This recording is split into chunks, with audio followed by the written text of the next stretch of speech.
By for action. Anything can happen in the next half hour. Shade. And also here there are two agents.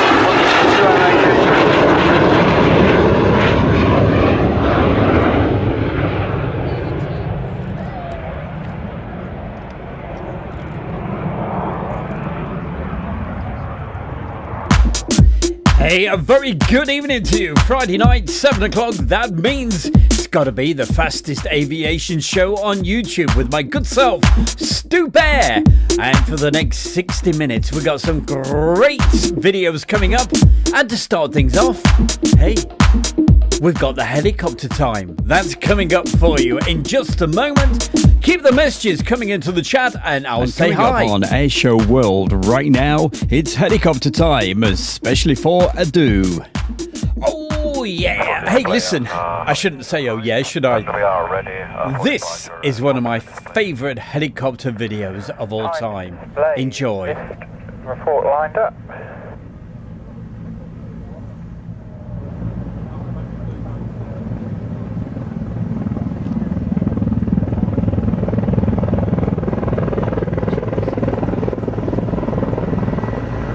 And there he is. It's in the chat room right now. It's Adu.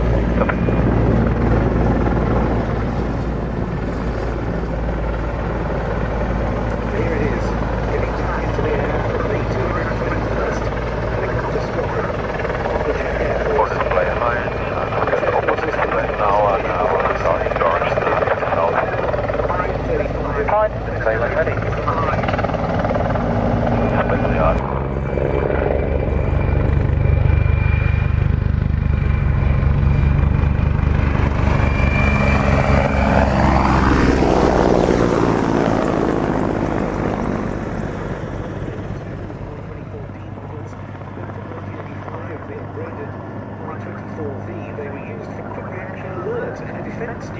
Slow-moving targets alongside their standard battlefield tasks. A total of 62 targets were delivered to what was then Czechoslovakia between 1982 and 92.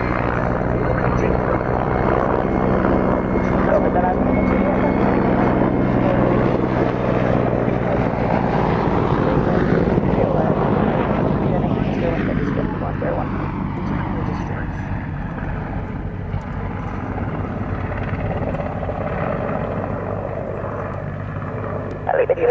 used by the Czech Air Force for close support duties, and the Czechs have also supported the new Afghan Air Force's operations of this type of helicopter.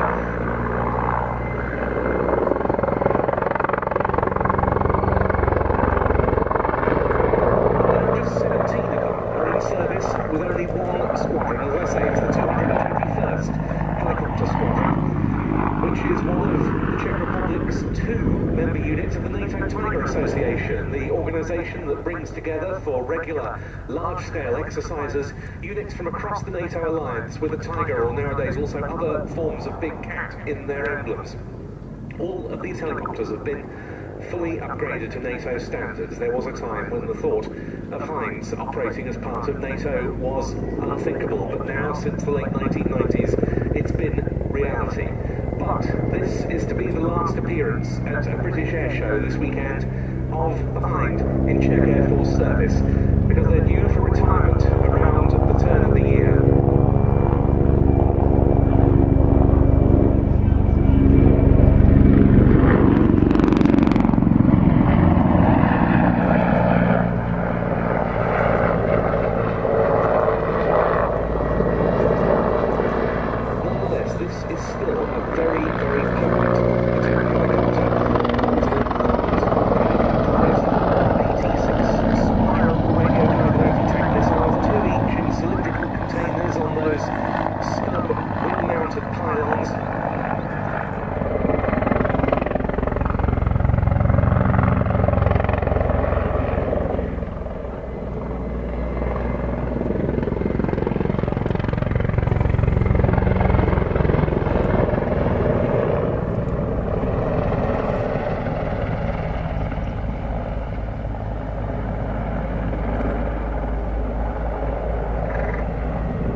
visits to other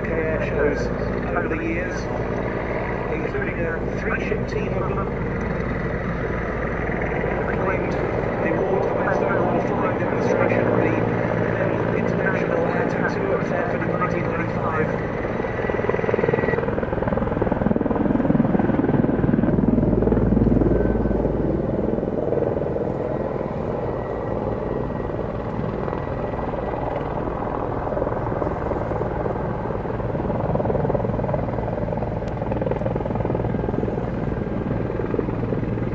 The standard of their performances, well, the solo duo has remained very high since then.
You can see that as part of the special colour scheme, apart from the artworks of the Liberator and the Wellington, there's also a good deal of Tiger striping reflecting this unit's membership of the NATO Tigers.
Go for the Romeo Lima. There's information good afternoon. We're using for the QSE 1011 and we are currently 4 minutes early. Roger, ma'am, I understand. That was the reason for the call.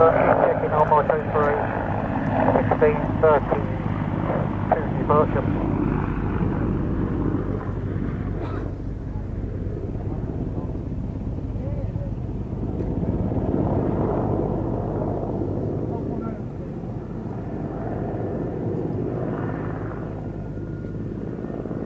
I can leave it in. Do we have your slot as 20 minutes to 6? When can you be ready to go? We are running 4 minutes early. 4 minutes to 6. What time would you like me airborne, ma'am?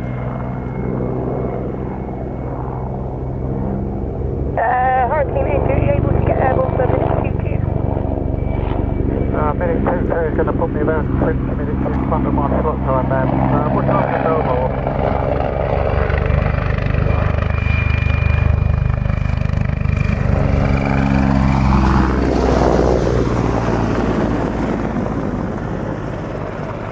We're the 82nd Airborne 505th RCT. Welcome to Air Show World with Stu Bear. You better believe it. I absolutely love that display. Brilliant stuff. I show it quite often. Hey, we got another special Hi, guest. my name's Julia, and here I am at the Victory Show. I work with the veterans, and you're watching Air Show World with Stu Bear. You know what? I forgot how loud Julia is. Fantastic. I love Julia from the Victory Show. And hey, we got some video footage right now from the Victory with the B-17. It's Sally P. Well, a very good evening to Robert Feely, Shane Smith, UHN 100, Gary Inge, Marcus Camfield, Derek Reed, Alan Burden, UHN 100, and everybody else. I'll mention you in a moment. Peter Tor's with us.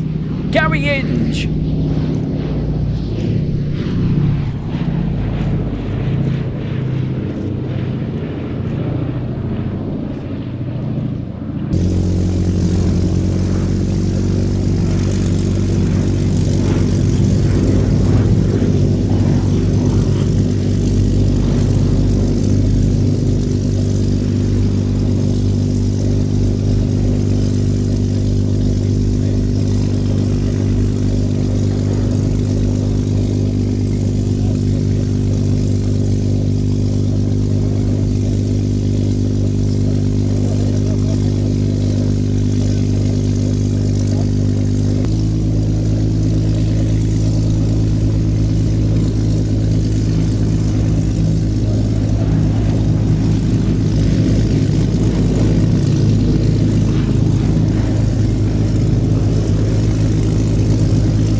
Mustang, you can backtrack down the main runway if you wish. Well, go, Mustang. And also, very quickly on the messages, hi to Becky Davis. Also, hi to Bradley, Alan Burden.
And also mentioning Shane Smith.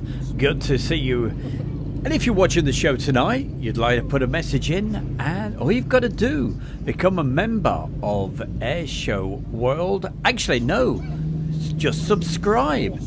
Within 1 minute, you'll be able to take part. But of course, if you'd like to be a member as well, you're more than welcome.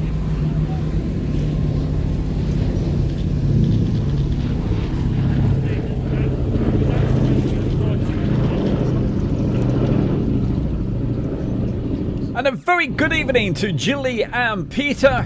I hope you're both keeping well, and it's wonderful to see you. B display complete. Solid B, what's up? Thanks for that very enthusiastic crowd down here. Cheers. And I think we've got another special guest. By the way, Tony Prince. That's me. How you doing? This is your royal ruler, Tony Prince, and hi there. I'm at United DJs Radio, and you're watching the Air Show World with Stu Bear. Come fly with me sometime right here.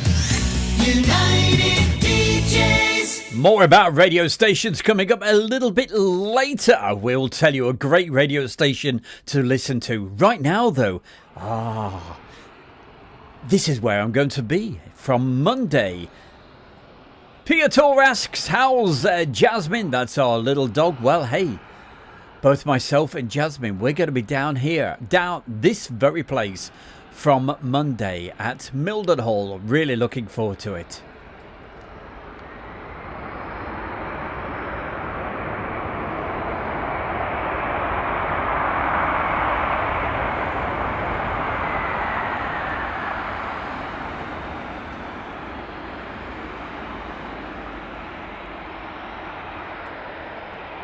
Terrifian, hey, great to see you, and thank you for joining us.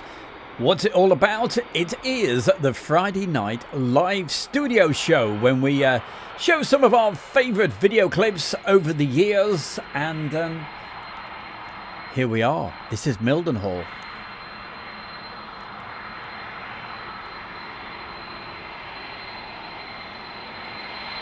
You never know. Shane Smith, we may just be live down at Mildenhall at some point. May do an evening show if the weather behaves itself. Show you some highlights from the day. We'll just see how things pan out.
Well, if you loved that 747, you gotta love this as well.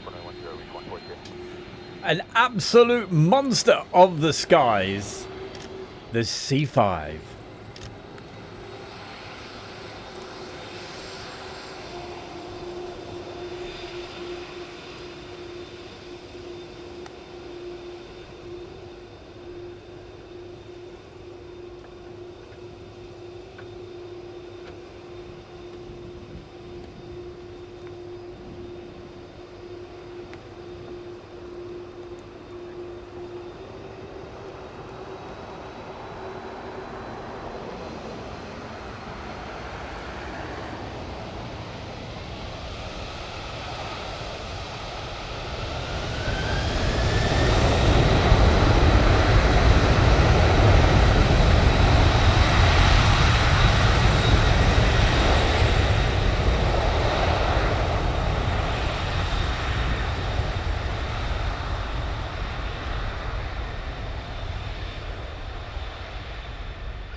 Well, Stefan K, a very good evening to you.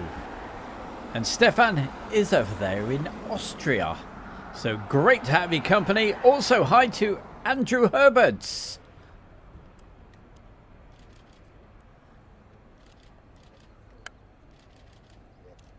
That is awesome, isn't it? And of course, a big special mention to my good friend, the bounty man himself, Marcus Camfield. Good to see you, Marcus.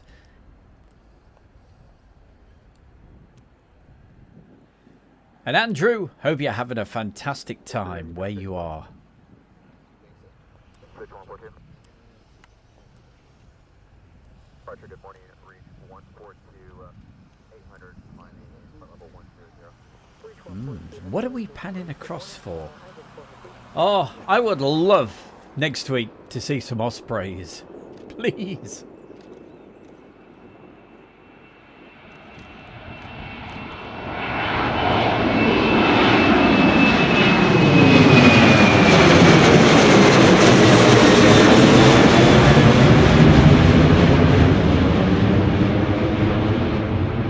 Nice one. Silsek says hello from Germany and a big wave.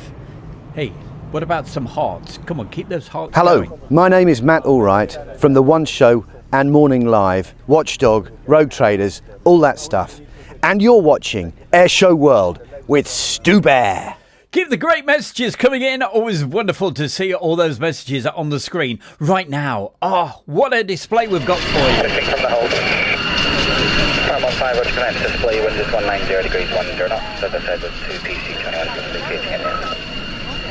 Display, Farm on 5. With this wonderful Belgium F-16 display. Ah, that's better. Don't forget to give it a like as well as the stars. And those fantastic hearts. Keep them going. Leader 1, the 2 just landed, just getting through a fold beyond the stop right, and greetings to you as well there, Richard. Thank you for joining us tonight.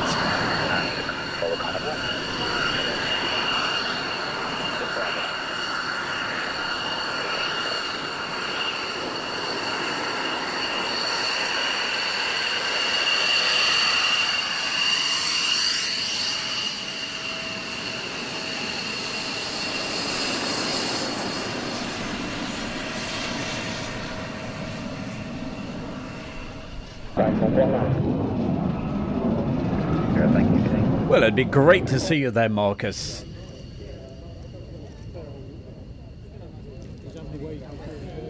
I bet you are having a great time. I bet Andrew Herbert's got a nice drink on the go, sitting outside.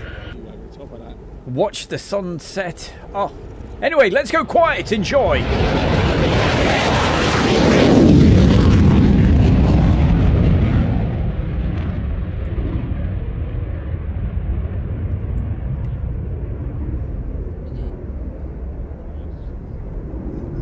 And a good evening to Liam Ward.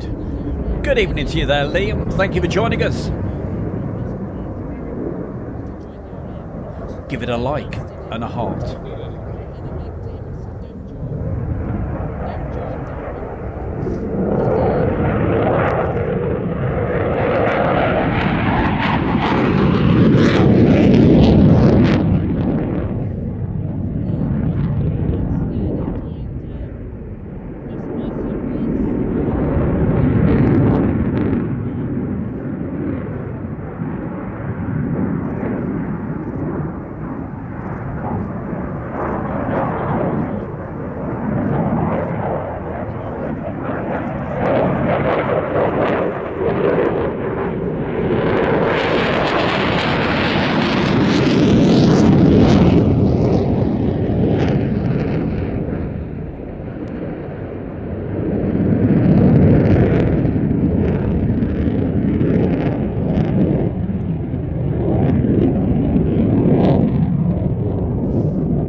And coming up for you right now on Stu Bear's Air Show World, it's time to go way back in time with classic air shows. Well, that was a little snippet from the Belgium F-16 display, Fairford.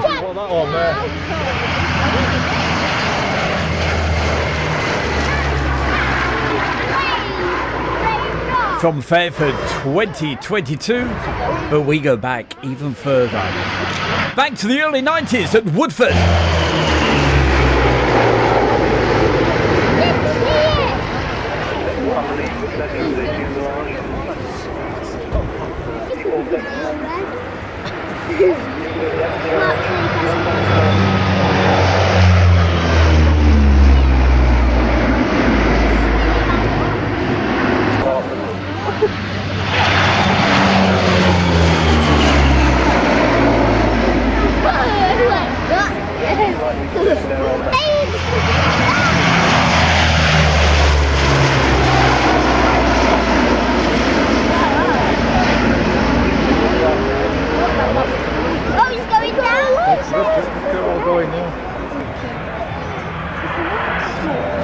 And right now, especially for Jilly and Peter, I know they'll love this.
I just love these old videos, and I've got a lot more to come. Throughout the winter time, Rob is going to keep me very, very busy. I've got a lot more tapes to capture.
Hello, I'm Spencer, and you can hear my show every weekday afternoon from 1 till 4 on Caravan Radio. It's a radio station for the caravan and motorhome community, and it would be great if you can come and have a listen. But what I'm here to do now is to introduce Air Show World with Stu Bear.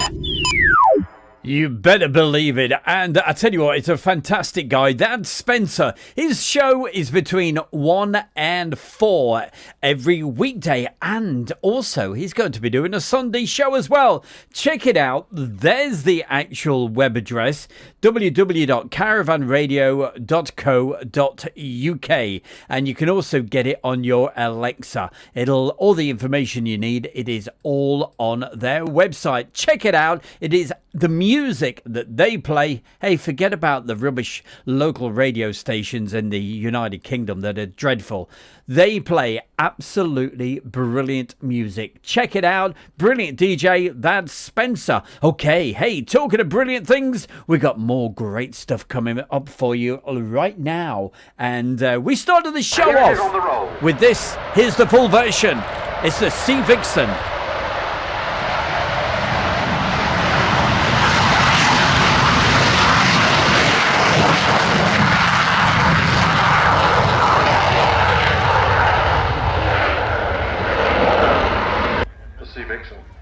Came screaming over the airfield, near the speed of sound, which back then was pretty fantastic. It was flown by John Derry. Unfortunately, as we watched, it broke up in midair and crashed into the runway. A number of people who were watching, spectators, were killed.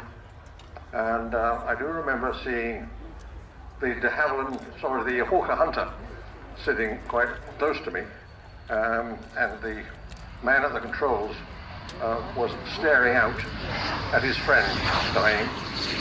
And he said to me later, if I hadn't put the throttle forward then, I would never fly.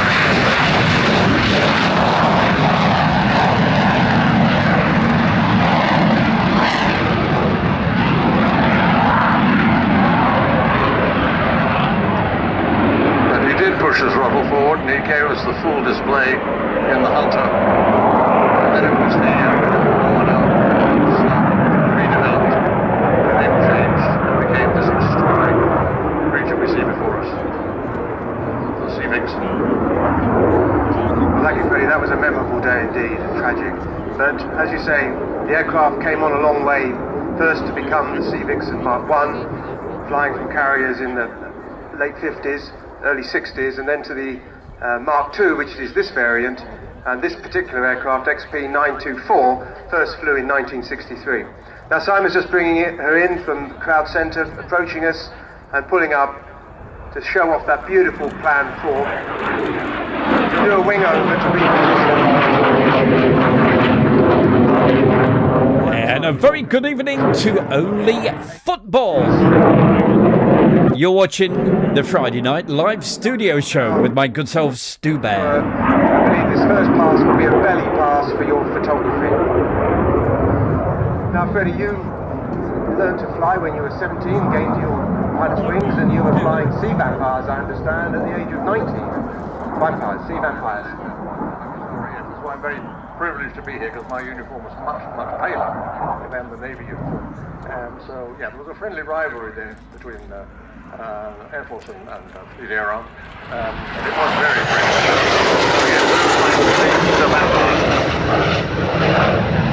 Well, as an ex-Commodore Joint Force Harrier, I agree with that. We're partners with the Air Force and will be for the F-35 in the future. And at the moment, the Royal Navy has got F-18 pilots keeping their hand in at carrier operations for when that starts. And of course, an F-35, or 3 F-35s are in the country, and we'll be at Farnborough in a couple of weeks' time to show off that fantastic new aeroplane. Not the end of the story, no doubt, but a further part of the story of Navy wings. Now Simon will be repositioning for a top pass, again for the photography, and he's doing a great job. We're lucky with the weather, and it should be beautiful for those photographs with just enough cloud in the background to really see the plan form. Here he comes.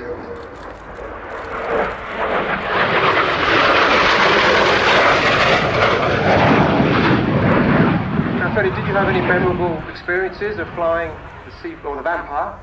Well, it was rather an odd aircraft because it was de Havilland and it was very small. In fact, it was the only jet we ever sent airborne that had no ejector seat. And so it was a sardonic remark made in the Air Force about the Vampire, which is you can fly it or die in it. because once, if you got into bad trouble, you could jettison the canopy, but you couldn't get out. The slipstream would shove the pilot back in, so he'd stay pinned in his seat until he hit Mother Earth. So it was a sobering thought. It's wonderful to have you sitting with us today.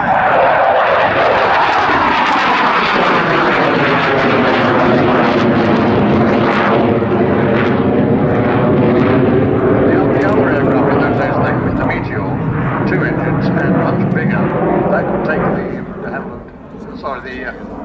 Martin Baker Mark. Put the undercarriage down and she'll do a 360 just to really show off that beautiful shape, and also here those 208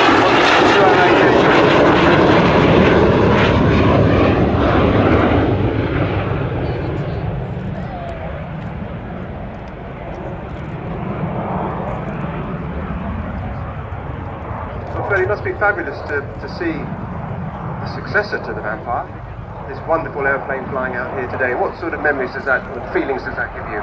Well, memory lane again, nostalgia, because I remember it as a prototype. One of that very small family of twin boom aircraft, Vampire and Venom, Sea Venom, and then of course the successor to the Sea Venom, this one, the Sea Vixen. And of course it was Sea Vampire that Winkle Brown did his first ever jet deck landing on an aircraft carrier. It was quite a wonderful one.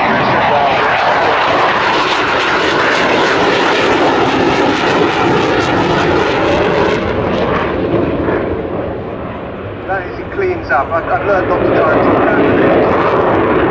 Both engines develop about 11,000 pounds of thrust. The aircraft in service used to climb to altitude 45,000 feet and shut down an engine to save fuel. But indeed, the aircraft can do 500 knots on one engine at low altitude. We've got plenty of thrust at 50 odd knots.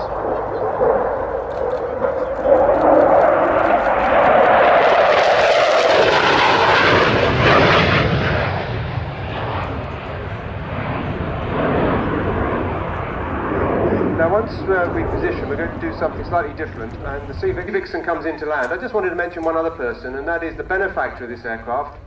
Julian Jones is here with us today, and actually it's Julian's birthday, so happy birthday, Julian. Isn't this just the most wonderful aircraft? The aircraft's coming in order to position ourselves when he taxis in, so I'll hand you back to Ben. Well, thank you very much, Bill, and thank you very much also to... On the special messages tonight, also saying hi to Richard, of course, Mr. Webber Webster, so forth of the Fly Navy, Robert Feely, who have done so much to keep this and other... and this motley crew down at Duxford. We're all down at Duxford, and you're watching Air Show World with Stu Bear. Oh, I love them to bits. Last weekend, it was the Battle of Britain Air Show down at Duxford. This was from a couple of years ago.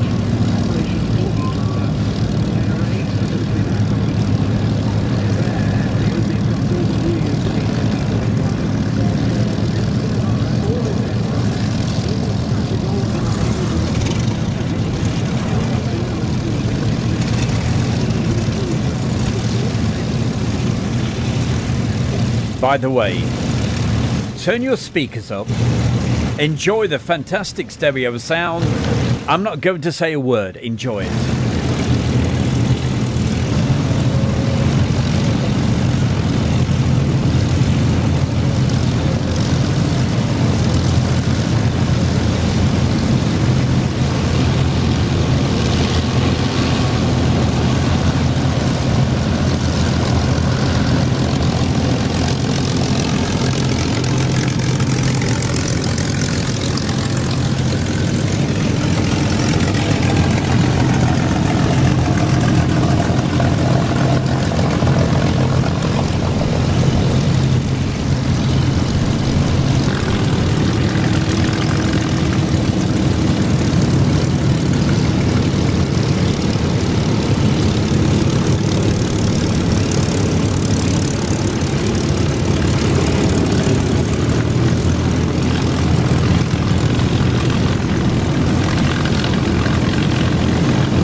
travel with me, thank you.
The Spitfire 14.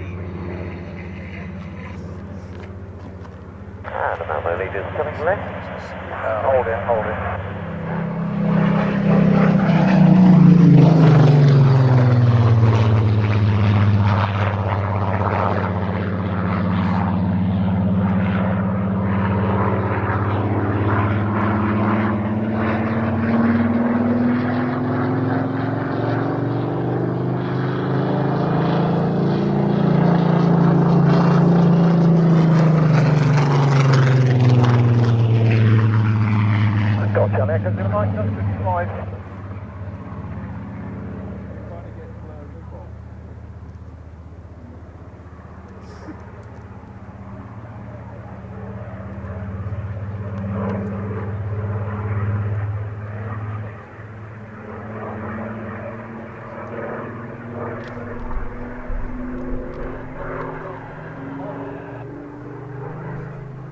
Charlie Echo 0 Mike, Duxford, you're 5.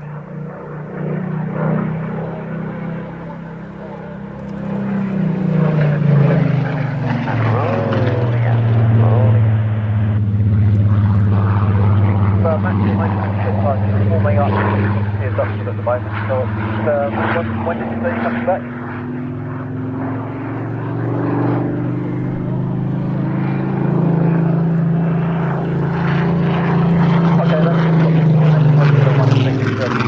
Look out for the formation and remain outside the wrap until advised.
France duly fell on the 16th of June 1940, and Hitler's next target was Britain. The High Command prepared Unternehmen Seelöwe, Operation Sea Lion.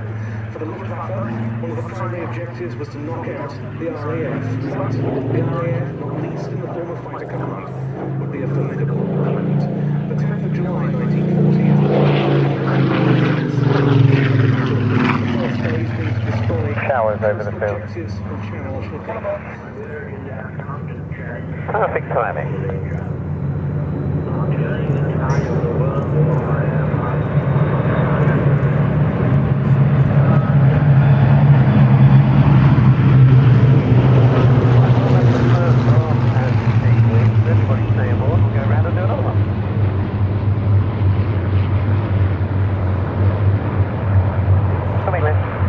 Coming left.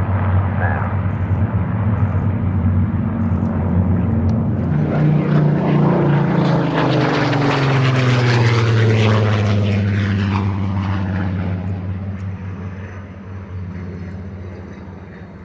German tactics, having been altered to assault British cities, were met with a decisive RAF response, which led 2 days later to Hitler postponing his invasion plans.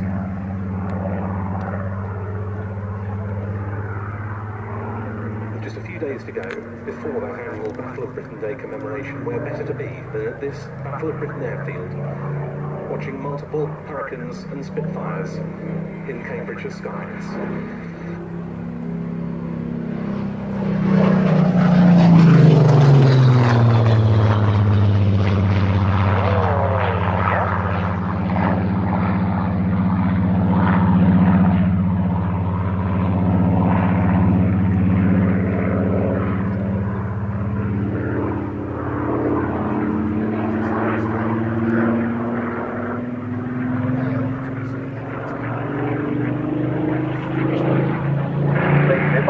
To give us an extra 30 seconds on this in order to stabilise on the inbound. Works for me, Brian, no problem.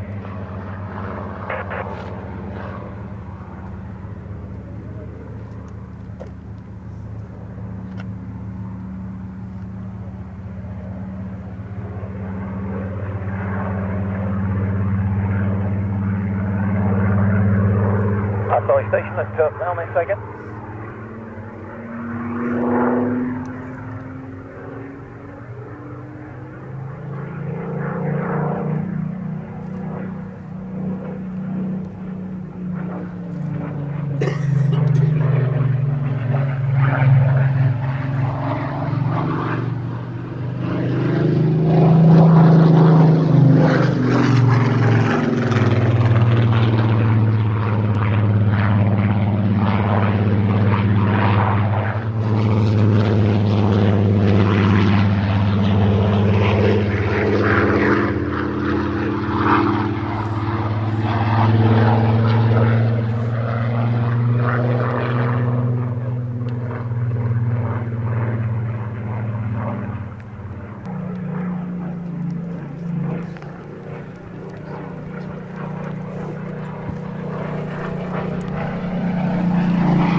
Check air, turning final for the ground.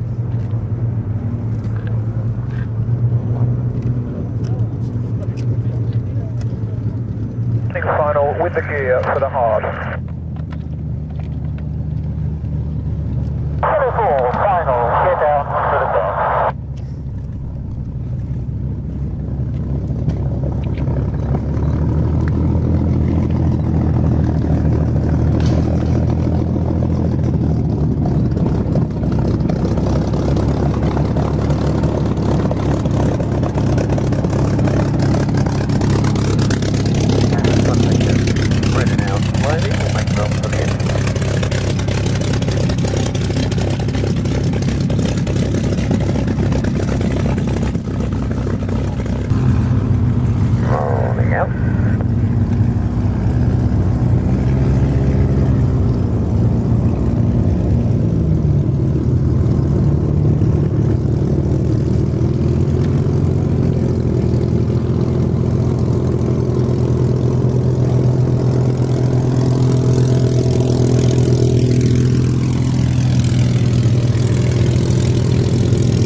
I'm sure you're going to agree. What an amazing sight and sound. From the Battle of Britain, Duxford Air Show from just a couple of years ago. That was. They had their air show last weekend. Unfortunately, I wasn't able to attend. But they'd have to go a long way to beat that.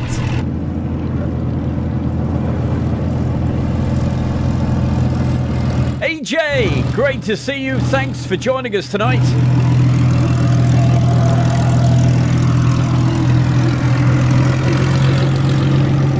Also, hi to Andrew Austin.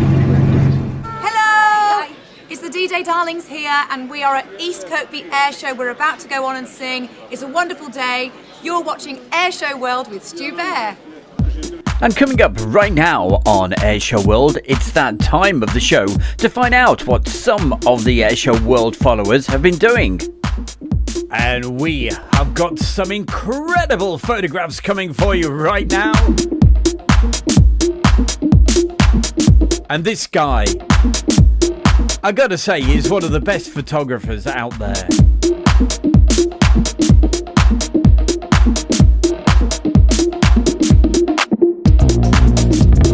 And guess what? He's in the chat room as well. It's our very own Rob Feely. Well, Rob, I hope you got some great images from last weekend down at Duxford. Hey, send them across. You know how to do it.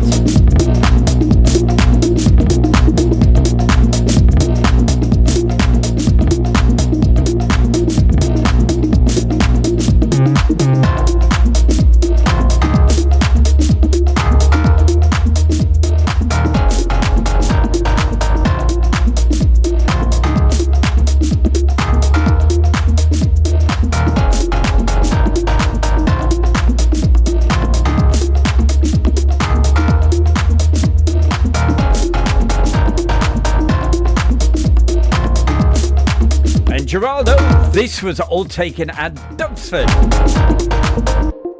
Beautiful images, Rob. Well done to you.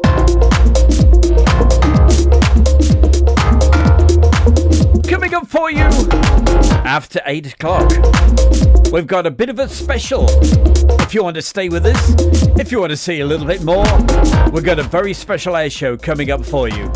What I think was the best air show of the year this year. Stu Bear from Air Show World, and I'm very proud to announce our sponsor, the Kent and Sussex Tea and Coffee Company. And for viewers of Air Show World, you can get 15% off from the world's best tea and coffee company. Plus, you'll be helping Air Show World grow. Just use the code AIRSHOW. That's the Kent and Sussex Tea and Coffee Company.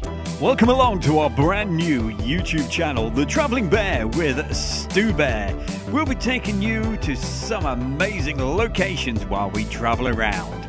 We have scenic videos with relaxing music, cycling adventures, camping locations, and some great documentaries, plus lots more. So join us on the Travelling Bear with Stu Bear YouTube channel and subscribe for free right now. That's the place to be. It is, of course, the Travelling Bear with Stu Bear. Well, that's just about it for part 1. We've got part 2 coming up in just a moment as it's getting close to 8 o'clock. Just give me time to say hi to a few people in the chat room. Bradley, great to see you. Peter Tor as well. Gary Inge, Marcus Campfield, and who else? Shane Smith, Andrew Austin says, are you going to see the F-18s at Waddo? I'm going to be at Mildenhall next week and hopefully see some F-16s.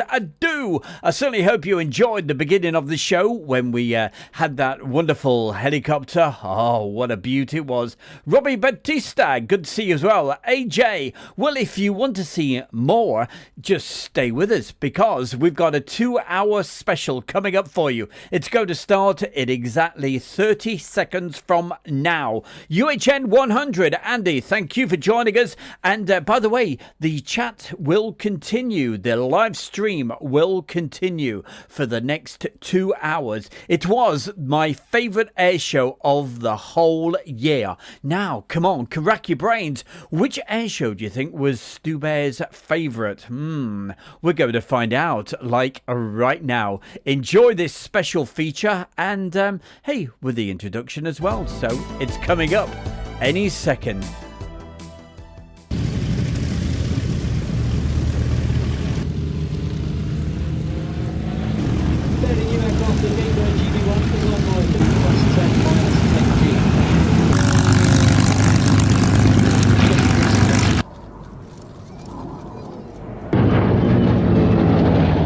And a very big welcome along from myself, Stu Bear, on Air Show World, and we've got a real special for you. It is the sound of Warbirds. Turn the sound up. It is the fabulous air show that was over the weekend of the 22nd and 23rd of June 2024. It is the wonderful Sywell Air Show. Enjoy this.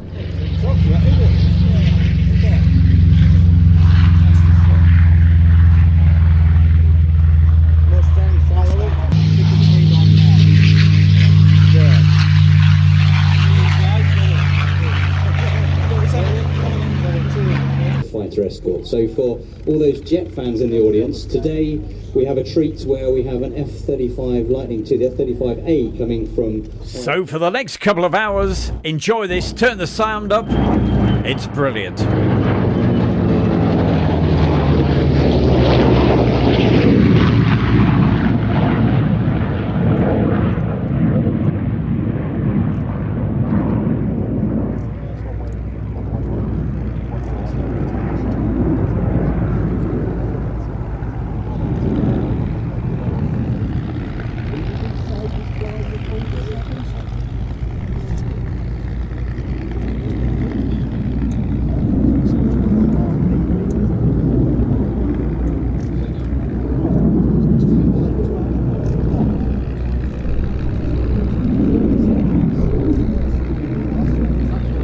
James has just said to me here in the commentary box that that F-35 must be flying so slowly to fly alongside these vintage aircraft, but it is, but of course it's all flown by computers. The computers that control that F-35 are incredibly powerful. In fact, the aircraft physically couldn't fly without its computers. So this is the A model of the F-35. The three models we have, the F-35A with the US Air Force, the F-35B, which is flown by the Royal Air Force and the Royal Navy based at RF Mara, but this is the A model, which comes from the 495th Fighter Squadron, the Valkyries at Lakenheath.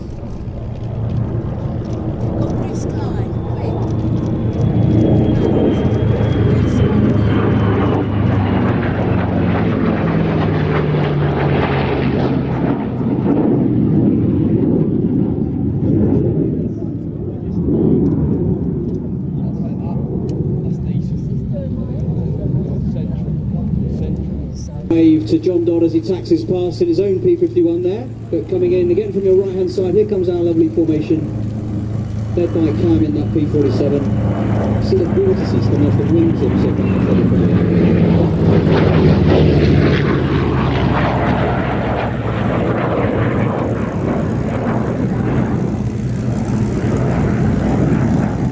So those vortices, you can see them now as the pilot comes right into the right side. It's actually from the wingtips.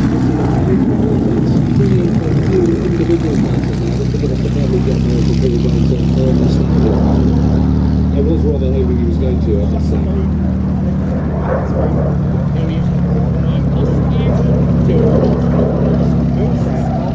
He's actually put his undercarriage down now, looking straight ahead. You can see he's configured the aircraft. He's going to give us a low approach to the runway.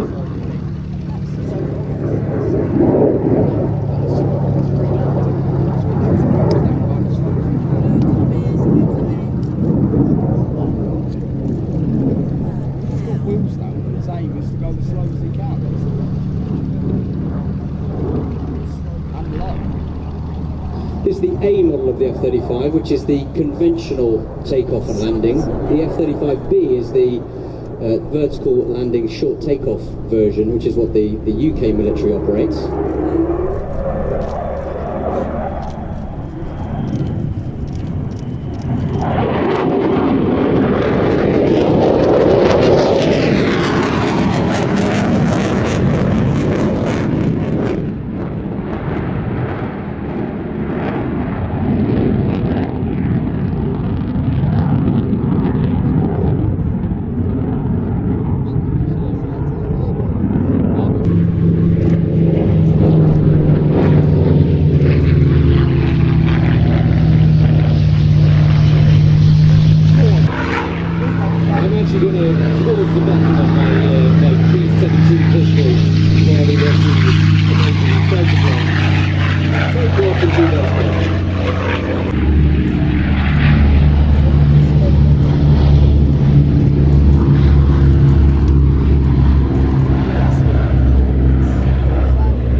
Like 250 miles an hour, could do more like 2,000 miles. 250. Carry a bigger.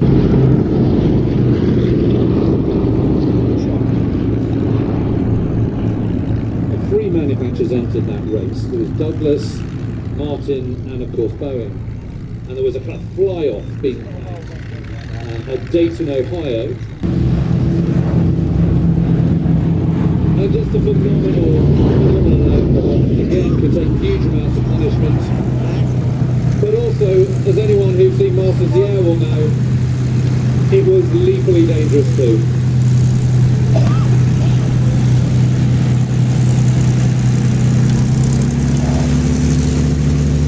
And it's 12 o'clock 10 metres. So the B-7 is coming away from the B-7. 451, but look on the back,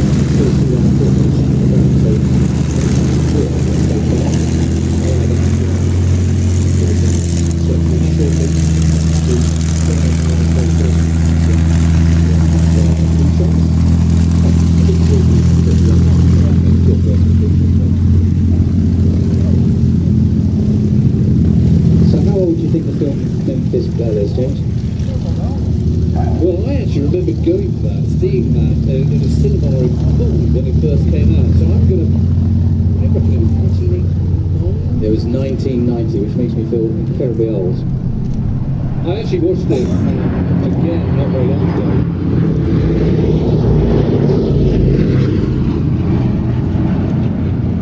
And I have to say, I thought it really, really held up. I think it's a terrific film. Brilliant, amazing film. The Bombay doors open on Sally B there, just as just giving us a belly side pass. Now, it always amazes me just how small the Bombay and those doors are on a B-17. You compare them to some of the Royal Air Force heavy bombers from Bomber Command. And it just amazed me that a crew of 10 in a B-17 against a crew of 7 in Lancaster, and actually the payload of a B-17 was considerably smaller. Yes, it's actually not that big for a plane. And you're right, that it can do about 2.5 tons, something like that, whereas Lancaster at a push could do 10.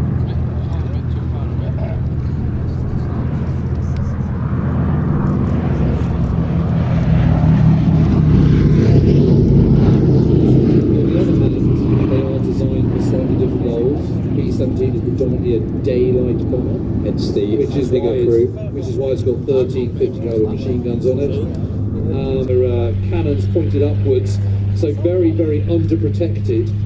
But the underprotection means they can take more bomb load, so it's a payoff. But that's why nearly 50% of all those who flew in Bomber Command didn't make it home. It's always a payoff. I remember talking to a crew member that I think it was the navigator or the bombardier, I can't remember. On a B-17 it was initially earmarked for the 8th Air Force, came over in 1942. Red metal. To the wing sliced through more than 3/4 of the fuselage just in front of the tailplane. Yeah, that's not enough on the bullshit. And they still made it home. That's the amazing thing. See these two Bouchons rolling down runway 21.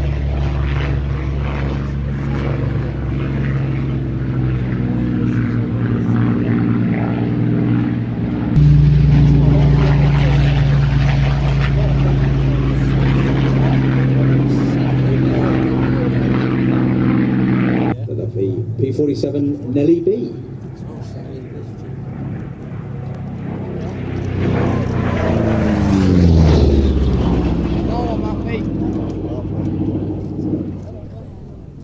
Now we're talking.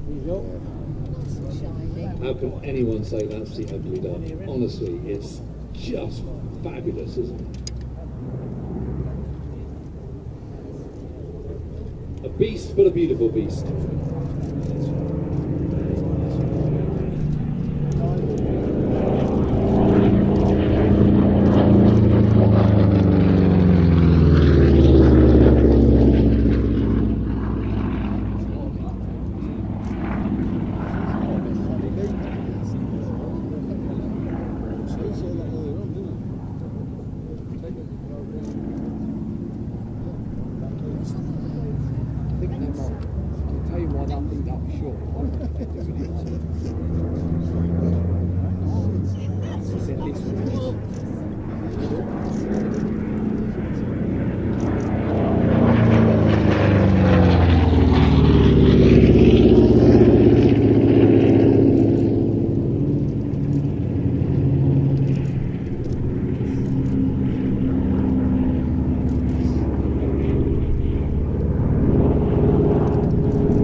Because 56 Fighter Group, one of the most experienced pilots they had, nearly flunked out during his flying training.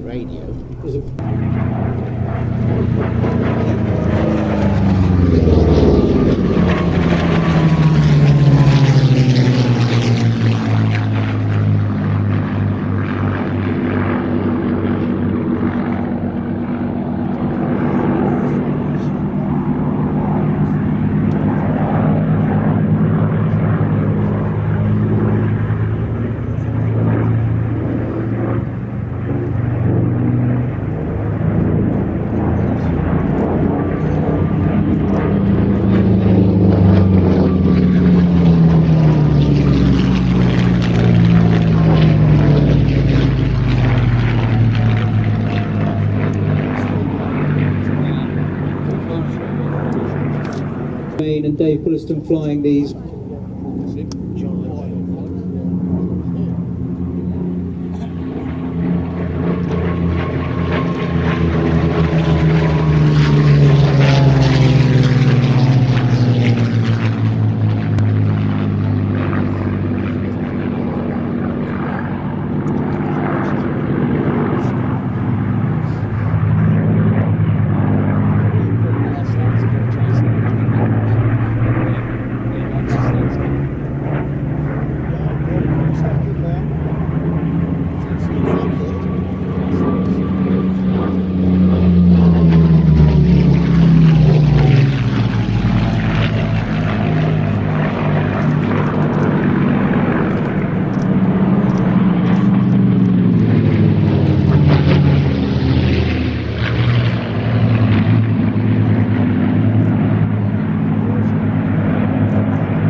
engines, but the Messerschmitt 109 airframe. We're getting a very good taste of what the Messerschmitt looked like, what it could do in the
look to it, but that actually effectively creates a bit of really kind of jet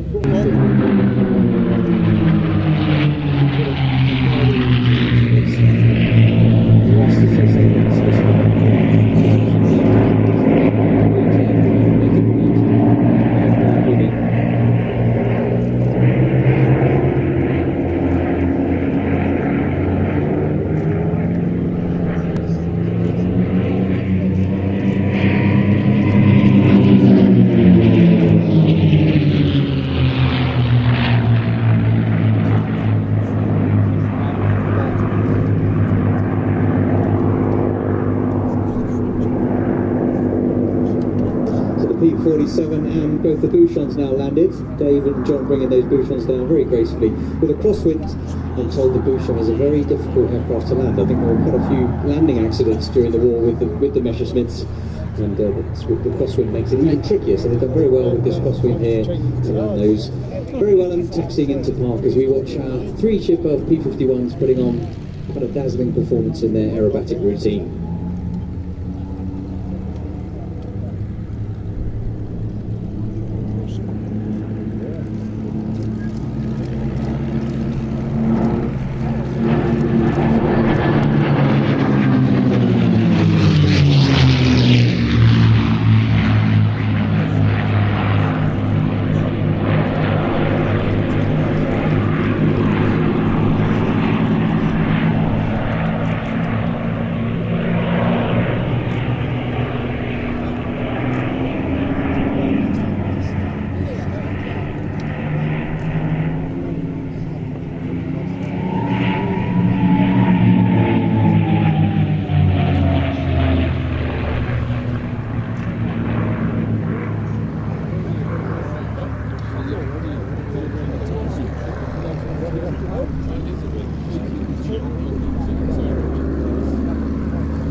And Lingy, you were talking about the dangers of flying the Messerschmitt 109, and that was certainly true. It has this terrific torque, and basically wants to flip itself over, so you've got to counteract that, and that's fine. By beginning of 1944 or end of 1943, that's more like 100 hours, or even less, 90. And of course it's complete lambs to the slaughter.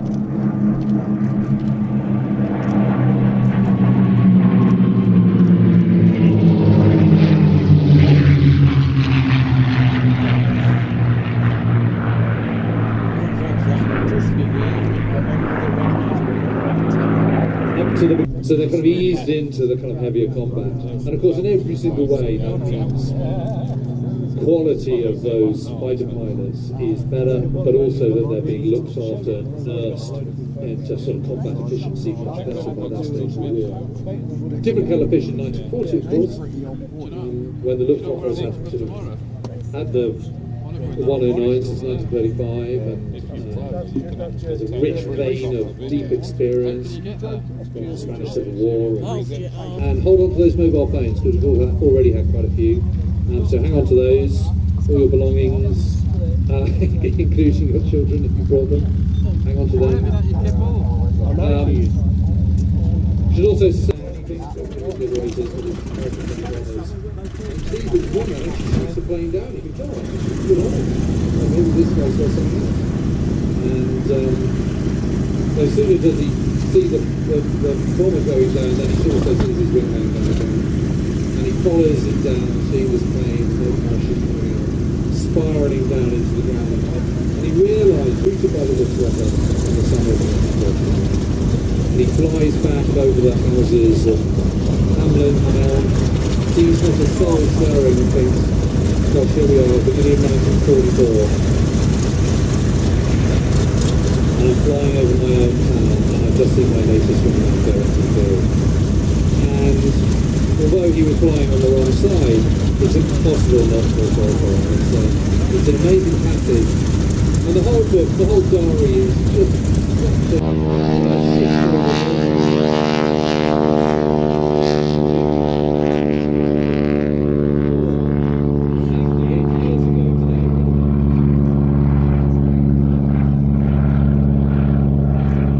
Aviation super steerman getting airborne. The normal steerman would have a 220. Straight out in front of him, at least 4G in his aerobatic routine.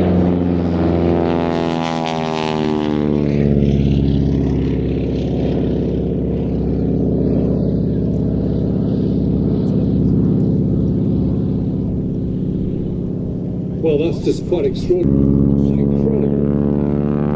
Of course, there is no communication between them, so they have to talk on the ground exactly what's going to happen, because Danielle has to expect that really tight, hard pull as Emiliano pulls upward to the tight vertical manoeuvres that they're going to get. Give Danielle a wave, everybody! Still got her leg forward.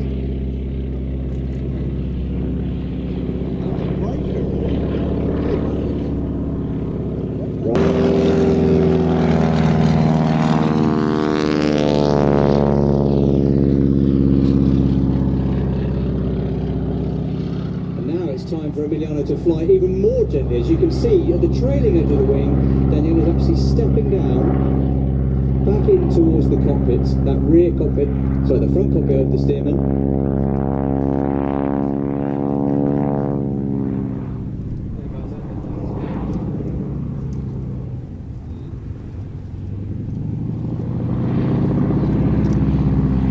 For the rudder to line the aircraft up on the display line.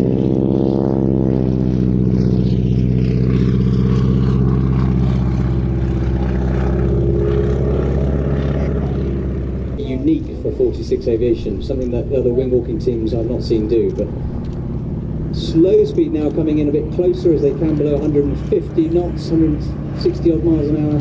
She's now standing on the wing of the aircraft.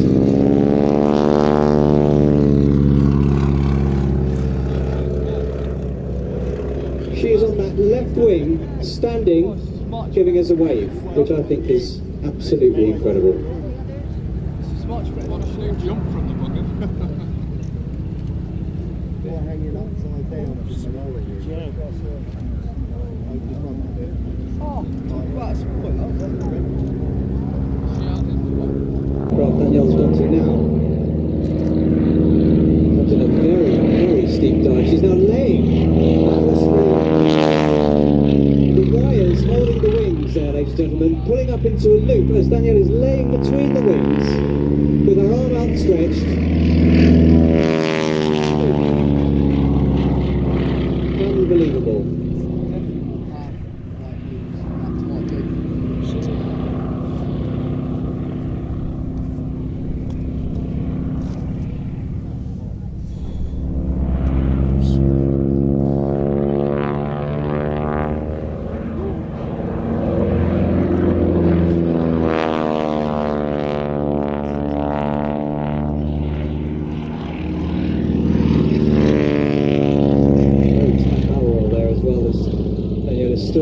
I think she's starting to move again now. You can see her standing back on that lower wing. She'll start positioning back towards the cockpit, I assume.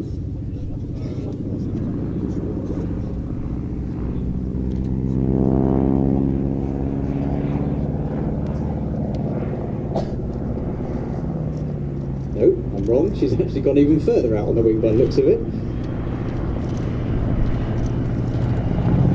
Everybody, slow speed path, let's give her a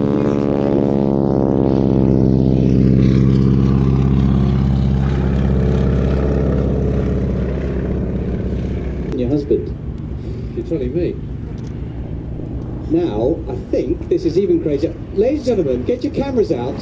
Danielle is hanging upside down from that low wing.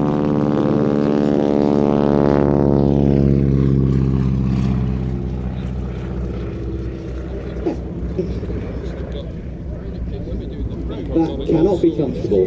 Impressive stomach muscles as well. Climbing back up now. Just think about when you're travelling on a road and driving at 60 or 70 miles an hour and you put your arm out, just how much force is required to keep your arm from flailing back. Just imagine what Danielle is coping with up there at speeds of 150 plus miles an hour. Much bigger around about 90, 100 miles an hour. She's hanging now, maybe sitting at the leading edge of that wing. There we go. So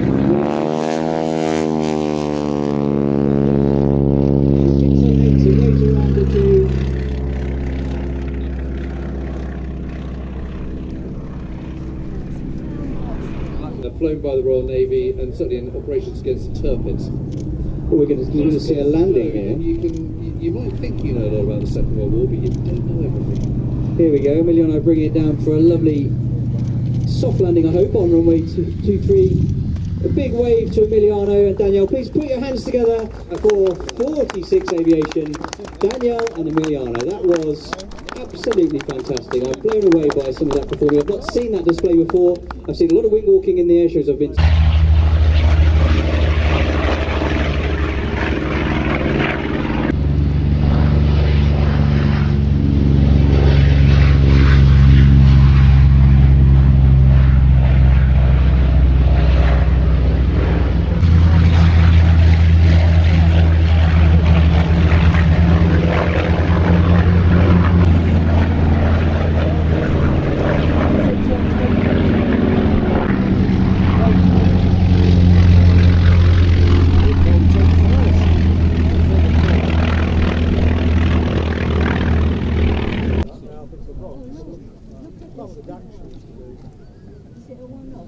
One of the things that fighter pilots often talk about their battles in the Second World War is how they're in the middle of a melee 1 minute and the next minute the skies are completely empty. And I've been fortunate enough. Okay. Oh, okay. Well, we weren't expecting that, but.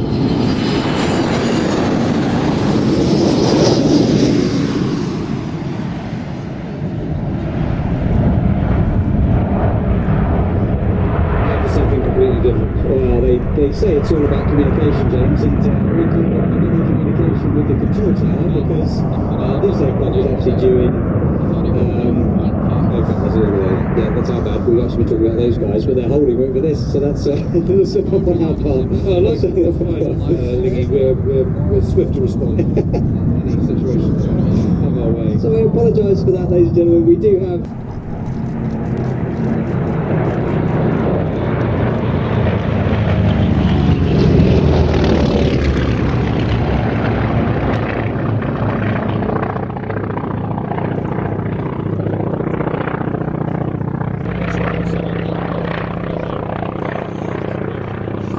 The Wildcat peeling off from the back of the formation to put on his solo performance.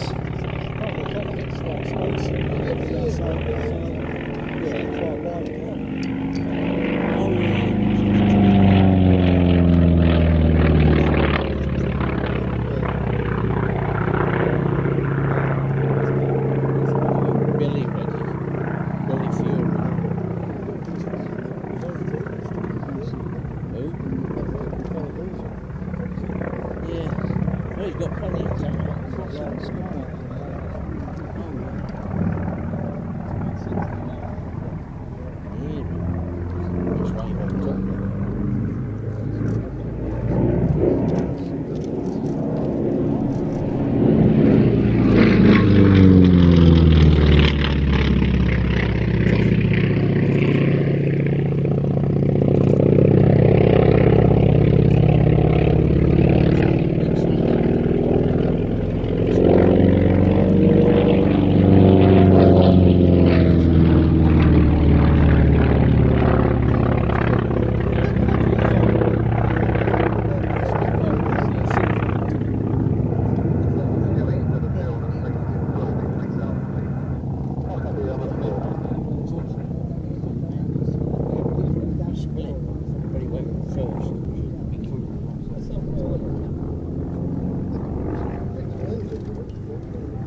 I'm here now with Ronan White, author of Vulcan 607, of course, most recently Mosquito, and a big fan of all these planes. And also, you published. Very pleased to have come back into print after discovering it as a teenager back in the 80s. And this is the Wildcat we're looking at here, the Martlet, in British service. Was a great relief when it entered service in Fleet era, because the naval air service was struggling to find aeroplanes that could match the points of the land-based air power that it was coming up against.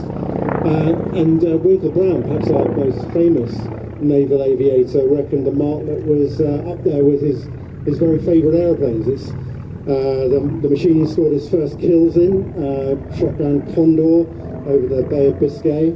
Before he was on an escort. Well, he was on an escort carrier, which the first escort carrier, which was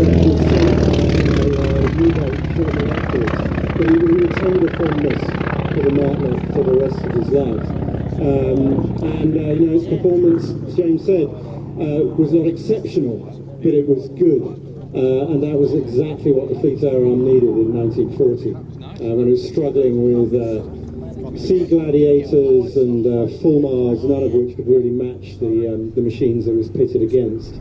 And very manoeuvrable, isn't it? Very, very manoeuvrable, and like the rest of the runners, and the Hellcat, which was sort of the machine which sat in between the Wildcat and the Bearcat, was responsible for more American kills than any other aeroplane in US service out over the Pacific against the Japanese. So this family of Grumman naval fighters was hugely successful, rugged, and I mean Grumman went on after the Second World War to go and build the Tomcat of Top Gun fame. So really close association with naval aviation for decades.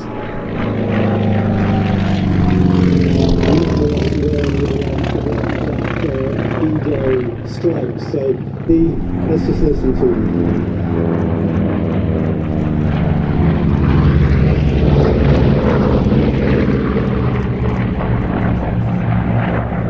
Originally the Corsair was not particularly well regarded by the US Navy. That long nose, it has the shape of a racing aeroplane. That long nose made it.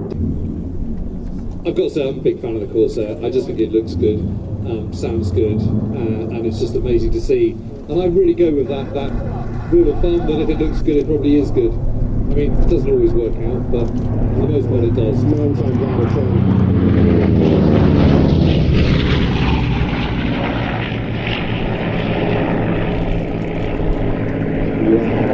Yeah, what's next today? Hey James, do you know when the Corsair scored its last aerial victory? No, it must be Korea or something. 1969. The Corsairs.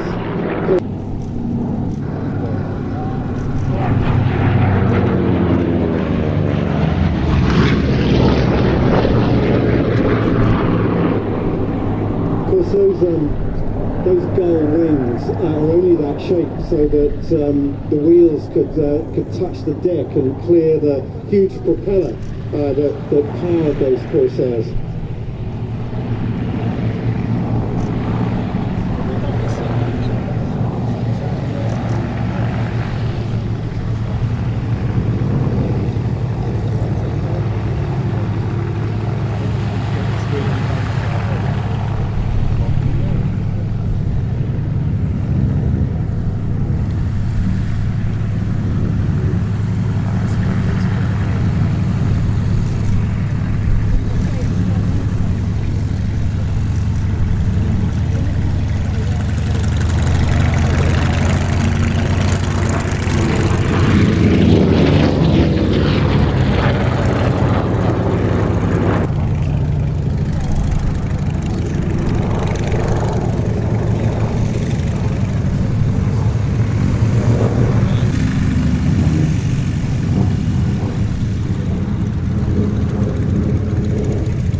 Very fortunate to see that.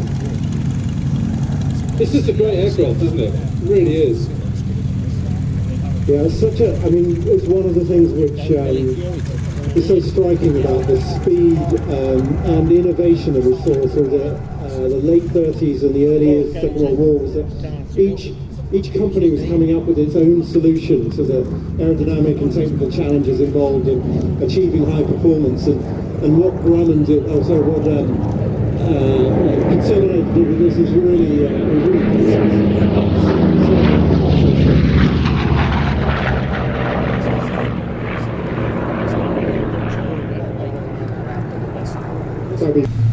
well, the Bearcat barely sort of scratched the surface in 1945. It didn't really see service in the war, did it? We were in the hands of the Hellcats and the Corsairs principally. But the Hellcat, the Wildcat, the Hellcat rather, was the one which brought the brunt of the fight that I've seen. Yeah, it took over from the Wildcat. It's a Bearcat. Here it is. This is.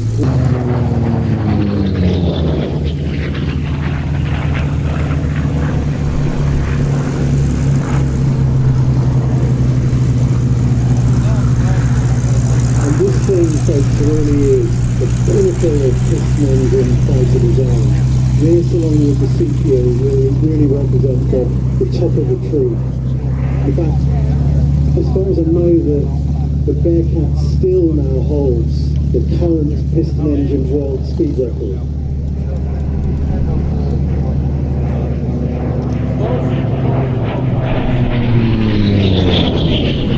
And you can see why. I think around 500 miles an hour on stroke level, which is, that's jet speed.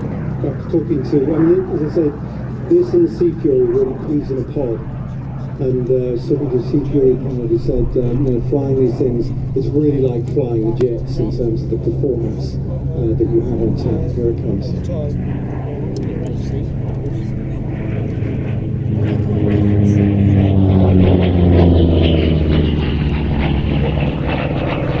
To fit.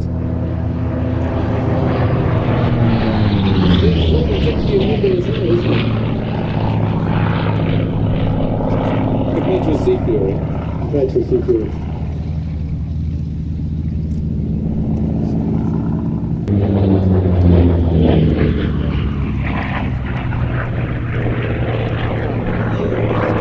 And as James mentioned, these Bearcats served all the way through into the 50s. And so it meant that that first generation of Gemini and Mercury do something now, really. Anything will do.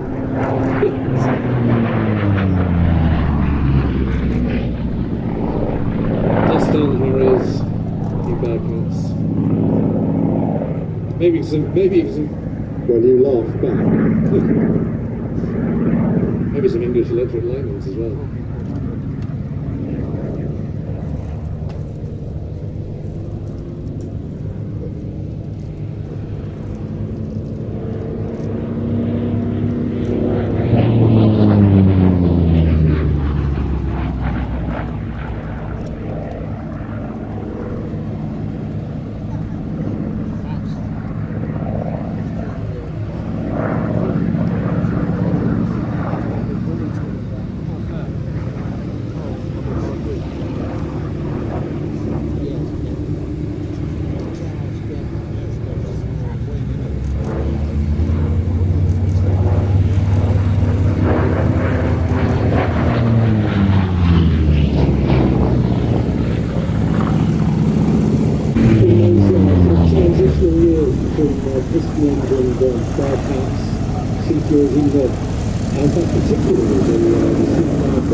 Were often short-ranged.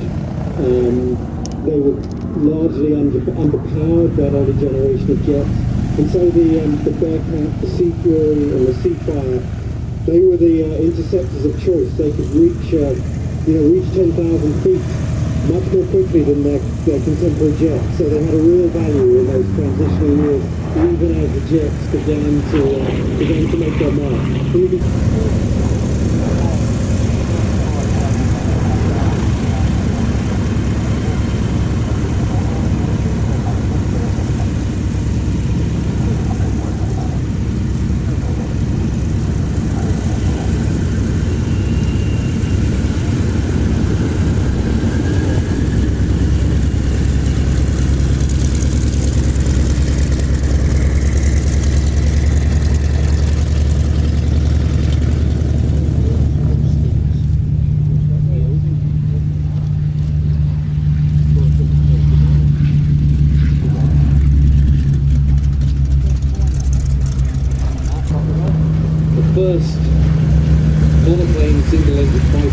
servicing the RAF.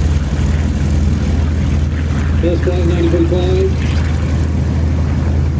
And of course, they're still kind of getting production of the Spitfires underway in 1940, which is why there were more Hurricanes in the world.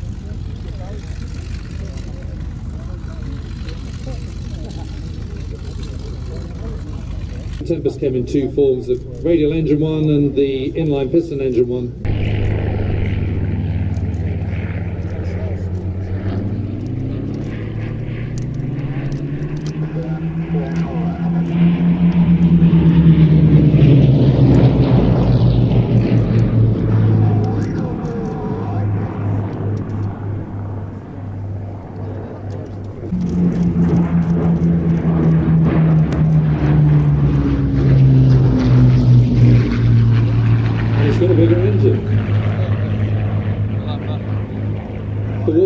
Mean, of course, is that when you're trying to suddenly increase production dramatically, in the more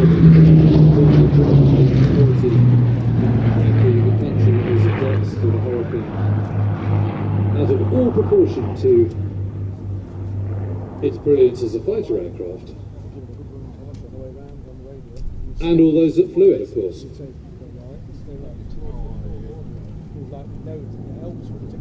Well, one of the stark differences between the Hurricane and the Spitfire is this, the thickness of the wing. If you look at the front of a Hurricane, the thickness of the profile of the wing it's much thicker on a Hurricane and clearly much thinner on a Spitfire. And one of the challenges they had with the Spitfire was trying to fit all of the armament and of course the undercarriage, the retractable undercarriage, into the wing. So that was one of the challenges they faced, but some brilliant design and obviously achieved it. Oh yeah, thank goodness. And you know, that famous Liverpool wing would never be designed.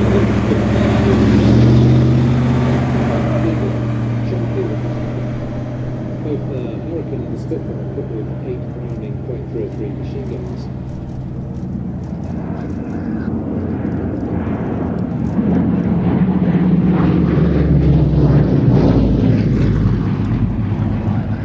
And they could store enough ammunition to fire for 14.7 seconds continually, which I'm sure you'll agree is not very much. Whereas the Messerschmitt 109 had 55 seconds worth of machine gun ammunition. Obviously gave it a little bit of an advantage. So ME 109E, I should say, not MEO.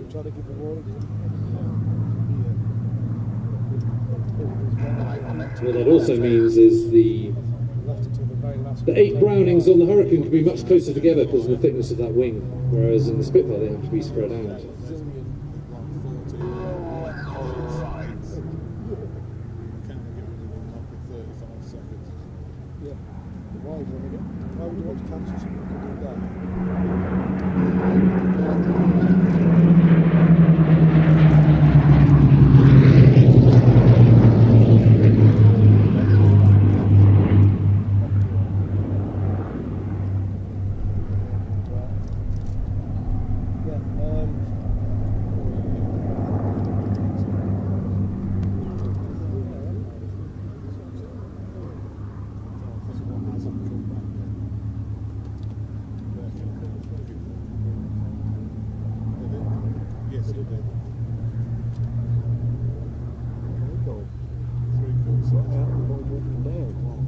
Maybe they're going to land on the grass.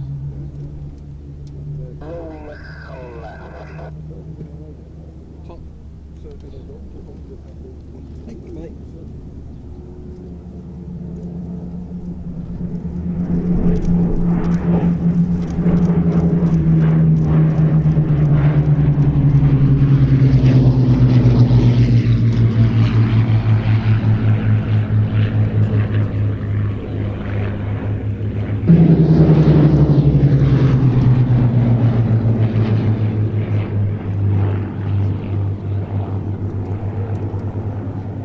Have you got the stat in your head, the number of successful kills by Hurricanes during the Battle of Britain compared to... But that does need qualification.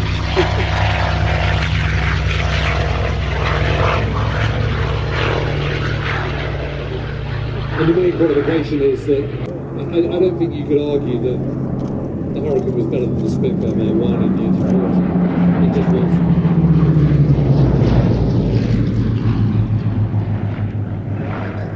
was still a very, very good fighter plane, certainly for 1940. And more than a match for the Luftwaffe's bombers, more than a match for the Me-110, the twin-engine Luftwaffe fighter plane in a fighter role. Obviously, the 110 was used as a night fighter and as a bomber and a ground attack aircraft and many other roles. But as a fighter on fighter, you want to be in a Hurricane rather than a 110. And as I say, it can take a lot of punishment, not least because the fuselage is all made, you know, although it's got metal frame, it's covered in doped Irish linen. And if you get a bullet for it, you just wrap another patch on. You know, it's super easy to repair.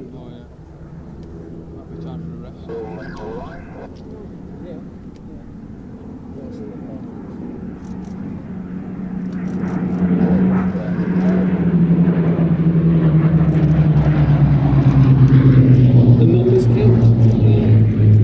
And what the RAF were able to do, and the Ministry of Aircraft Production was able to change, was the by 145%.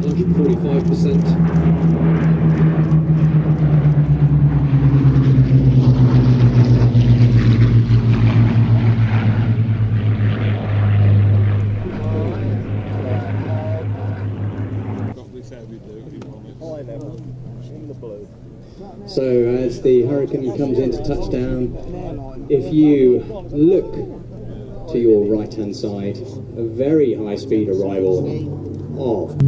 Oh, it's going here. That was gone wrong. Up comes the tail and straight away airborne. There you go. That's where they would operate. That explains the long taxi. That's why I said it was close.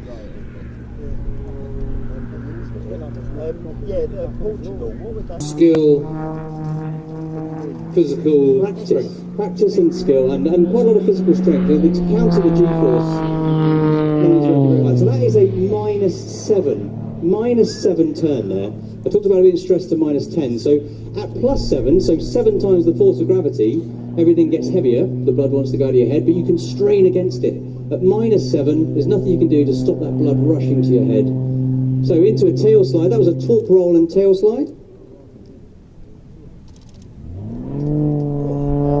So is the engine actually cutting out at that point? No, the engine's probably staying, depending on what she's doing. If some manoeuvres you will use the throttle to help the performance of the aircraft, that gyroscopic properties of the propeller I talked about. So rolling circle now, you can see Melanie's going to perform a 270-degree turn as she rolls the aircraft around its longitudinal axis. Now in on the crowd front 90 to the B-axis, upside down, this is going to be a push away. So again around about -6, -7, she pushes into an inverted or an outside half loop, a flick roll at the top, and then keeps climbing as she turns to the right. You can see there that power of the engine against this very light airframe. And all this negative and positive G, I mean, what does that do to the body and how tiring is it? But it's very tiring. So the positive G, when you're straining against it, trying to stop that your vital organs, she's working very hard against that positive G. Not a lot you can do for the negative. It just sends all those. You've been on a roller coaster and you get those weird speckles in your eyes after you go over a humpback bridge or a roller coaster. That's exactly what's happening as you push negative G. So stationary flight now, hovering on the propeller. Very little forward speed. Back down onto the vertical. Recovering around 6G. Bit of crazy flying. Again, using the entire rudder there, that massive rudder on the trailing edge of the tail, as I mentioned before, in the slipstream of that propeller, so you can get a huge amount of control authority from the rudder, which enables the aircraft to fly a very steep knife edge, almost 90 degrees of flight. I mean, that is unbelievable skill, isn't it? As I said before, a lot of practice. So actually, Melanie has been flying for a long time. She's got 4,500 hours.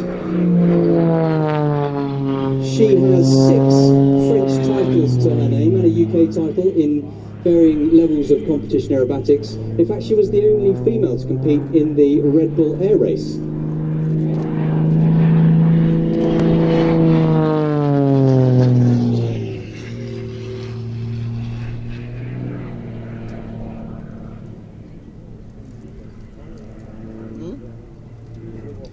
The eagle-eyed amongst you might see under the wings are kind of almost paddles sticking down, connected to those ailerons I talked about for roll control.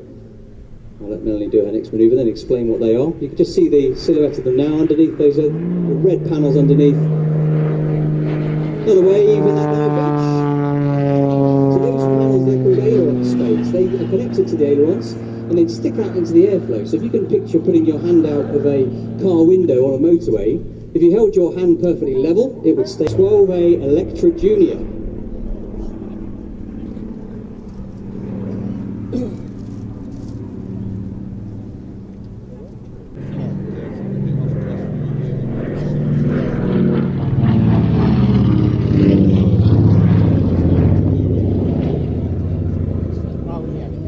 While this aircraft looks like an early transport passenger aircraft, indeed that's what it's fitted out for now, it does actually have a very clandestine history, this very aeroplane.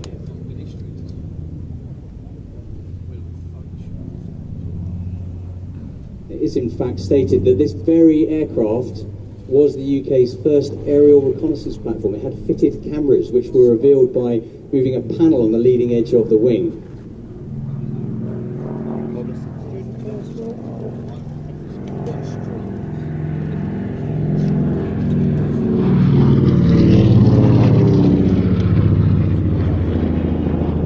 An Australian aviator called Sidney Cotton was tasked with working alongside the French to develop ways of using an aircraft to obtain covert intelligence over what was then developing Nazi Germany in the late 1930s. And Sidney fitted these cameras so that he could activate them with a press of a switch underneath his seat. And in fact, in 1939, he was flying this aircraft in Germany and did some tour flights with some of the Nazi high command. I think Kesselring might have been involved, and he actually had Kesselring in the right-hand seat of the aircraft, letting him fly it, and then Sidney Cotton would open the cameras and then start taking covert pictures using this aircraft. Beautiful topside. Cameras ready, ladies and gentlemen.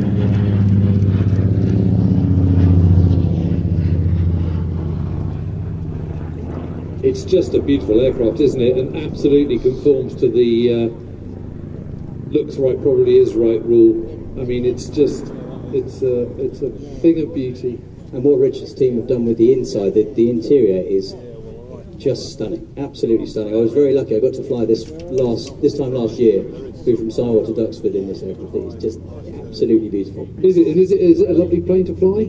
It was. I haven't got a huge amount of multi-engine experience, but it was delightful. Really, it was did what I told it to do. I didn't get to do the landing. I don't think the pilot trusted me, which was probably quite worthy. Well, it's another type you can chalk up in your logbook. Absolutely, I did. Look at that. Upside down from the left.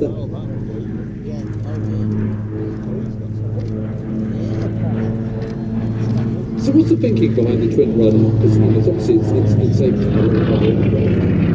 not listening. Well, what you might notice is that the rudder would sit. I just talked about it with Melanie's Extra actually. The rudder sits in that propeller disc. So by having the rudder behind each engine, you actually get more authority from the rudder. So because of the slipstream, because of the slipstream, that would certainly help. But what effect that would have if you had an engine failure, I don't know. I've not asked the pilots who fly this aircraft. But it's to increase manoeuvrability, is it? Absolutely, yeah. Stability and manoeuvrability in terms of where the rudder sits. And why would that make a difference on a big 4-engine bomber like the Lancaster? A good question. There's a good shot of that rudder sitting behind the engines there as he runs in on the B-axis. If you think about surface area, so if you have two rudders of a certain size or two tail fins of a certain size, you'd have to have one massive tail fin. So if you split them, you can get the same amount of effect, but have it over a smaller surface area, therefore a smaller fin.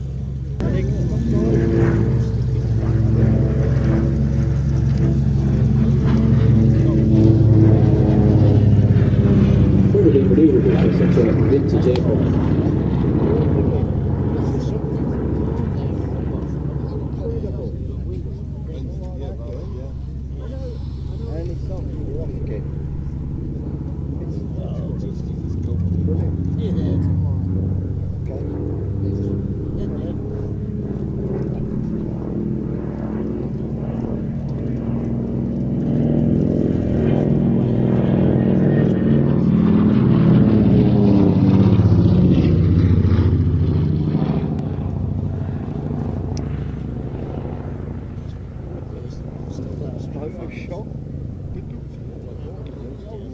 What an incredibly exciting time it must have been in the 1930s when all these incredible planes were coming out. You think of B-17 in 1935, this emerging in 1936.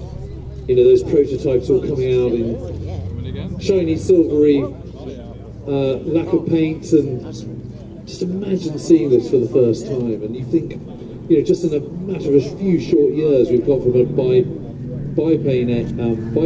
era to a monoplane one. Think how futuristic and modern that must have seemed to a civilian on the ground looking up at that in 1936 when this first flew.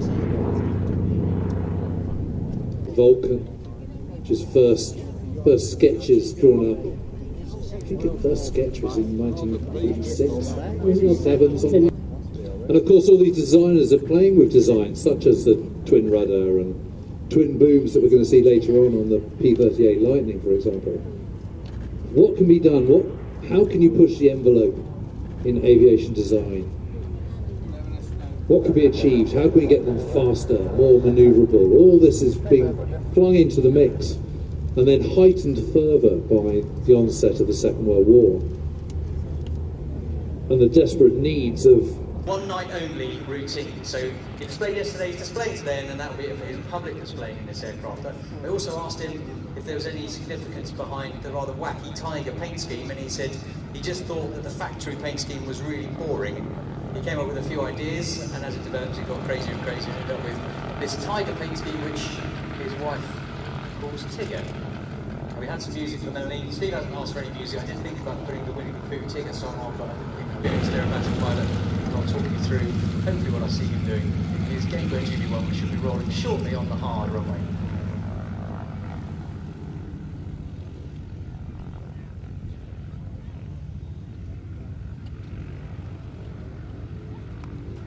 Hey, Electra Junior.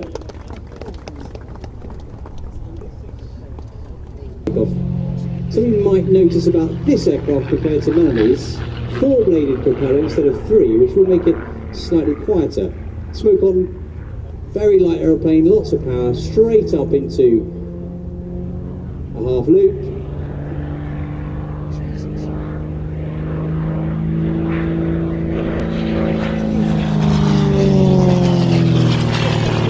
When I spoke to him this morning, I said, what do you want me to talk about? He said, well, this is a one-off, so I'm not going to display this aeroplane except here at Cybor, so you're getting a very unique treat this afternoon.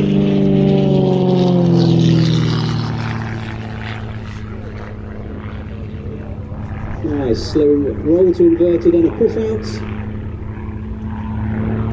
Still pushing an outside half loop. Rolling on the way down the 45.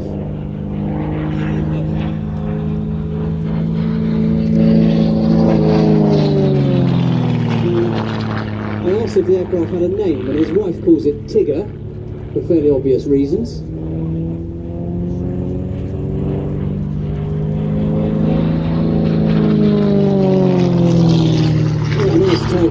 Into the vertical. Now he's going to start rolling through 90 degrees, 180.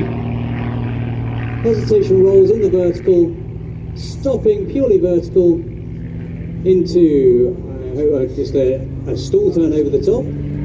Twist on the way down the hill.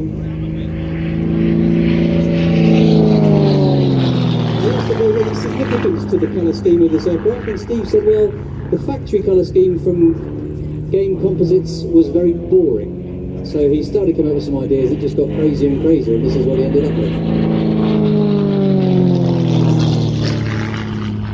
See how tight Steve's keeping this display. Into the vertical once more, now rolling left. This is called a torque roll. Now that engine producing a lot of power, that 4-bladed propeller, when he gets to the top, obviously there's no authority in the ailerons, but the aircraft keeps rotating just through to the reaction to the torque of that engine. Now into a flat spin. Rolling out back onto the display line. To that torque roll. The aircraft's in the torque in the engine. Pushing over the top of that vertical climb.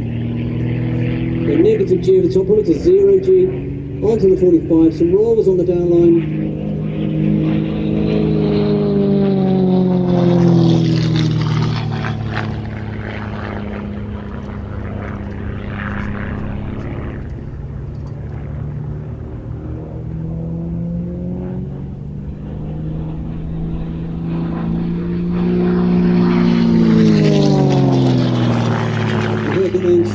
Before he and Paul Barham were the Red Bull Matadors in their Extreme Airs, their early variants, if you like. This is the development of those aircraft, the Gamebird.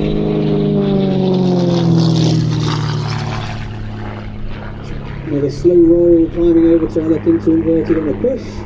So this is a bit of a hybrid, really, an aerobatic aircraft, but also a tourer.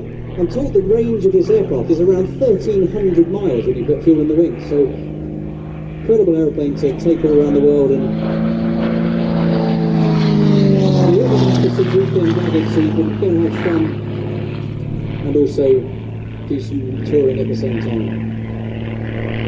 Very light aeroplane, developed by a chap called Philip Steinbach, who was in Lincolnshire to start with, and now he's moved over to the States where Hind Composites has been established, and they are producing a large number, I think you can figure, I'm afraid, but a large number of these airplanes. The order book is full for these airplanes, and you can see why.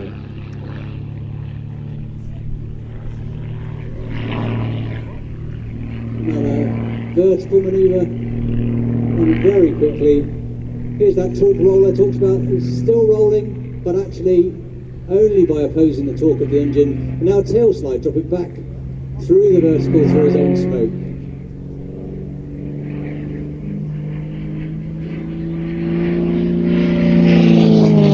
Probably heard me talk about the control surfaces, the aileron, rudder and elevator. Oh, that's tumble there, that's our right. The elevator's rudder and elevator, or ailerons, all within the prop disc. In fact, the ailerons on a Gamebird are far bigger than those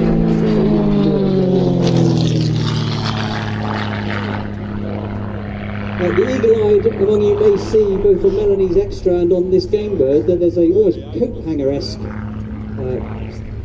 protrusion on each wingtip. That is an aerobatics sight. So if you can see it as it goes past, it has a vertical line, a 45-degree line, and a 45-degree line. That's for the pilot. It's in line with the pilot.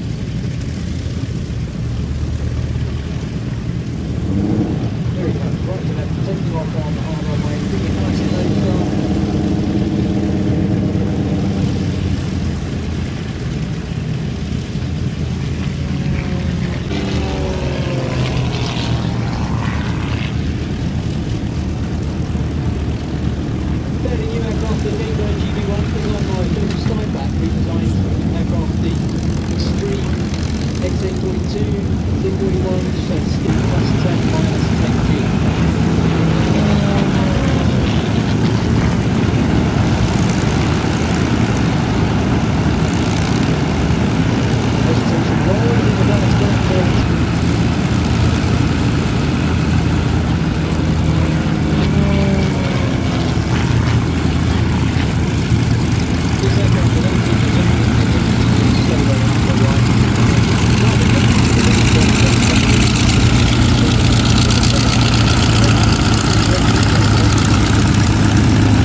tail slide.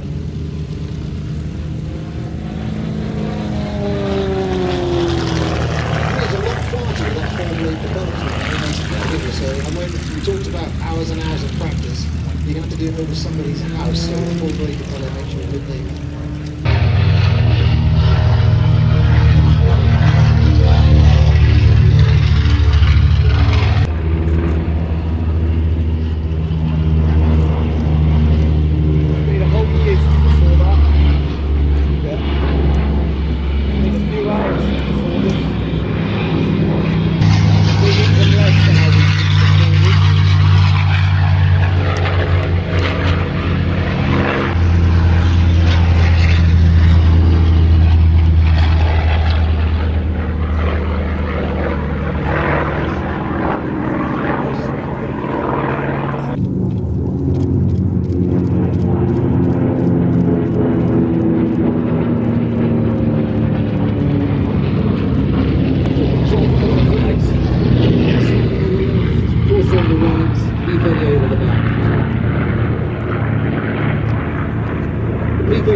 was the Commander-in-Chief of the United States Army Air Force, Ira Aker. To name but three, they were all kind of disciples of Billy Mitchell.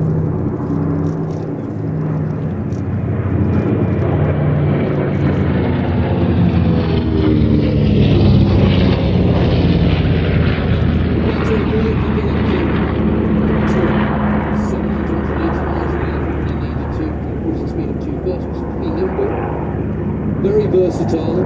I was talking earlier on about the need to destroy bridges and marshalling yards in advance of D-Day. An absolute non-negotiable prerequisite for that operation across the Channel. The actual invasion itself had to clear that airspace, had to slow up. Yeah, TFC don't mess around, do they? The German ability to reinforce the bridgehead once it was formed in Normandy. And it was those medium bombers, like the B-25, like the B-26, that were doing the hard yards, flying in low at kind of, 1,000 feet, 2,000 feet, bombing from very, very low heights with incredible precision. And this plane, amazingly, was flying operationally until 1979. Still being used in Korea.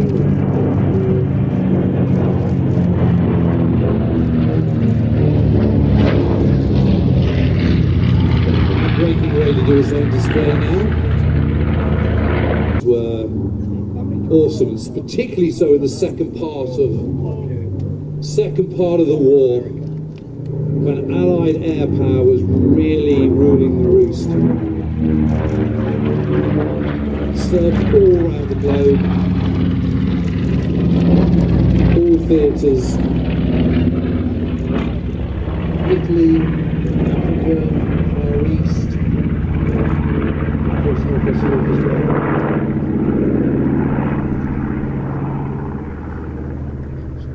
Just give me goosebumps watching it, James. It's just a beautiful aeroplane. It's been flown today by Frederick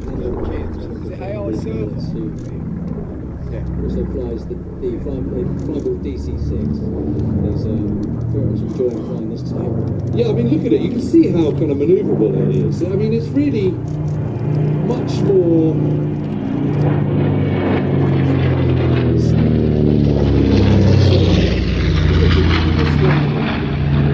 Deliberately, isn't it?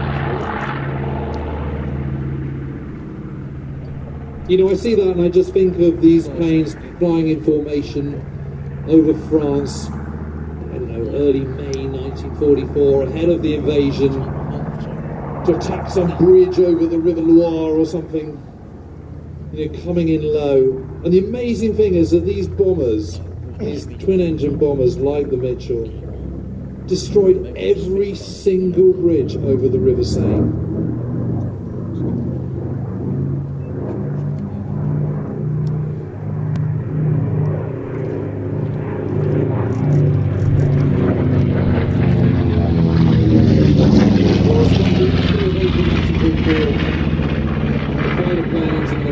Really had enabled the skies to be clear of Luftwaffe fighter planes over much of northwest Europe by the middle of April.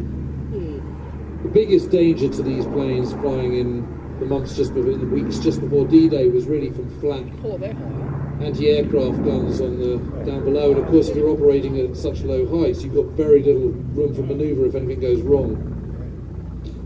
But their speed and their agility certainly counted. You know, obviously it's much harder for anti-aircraft guns to hit something that's moving fast. And they were incredibly successful. Another major operation was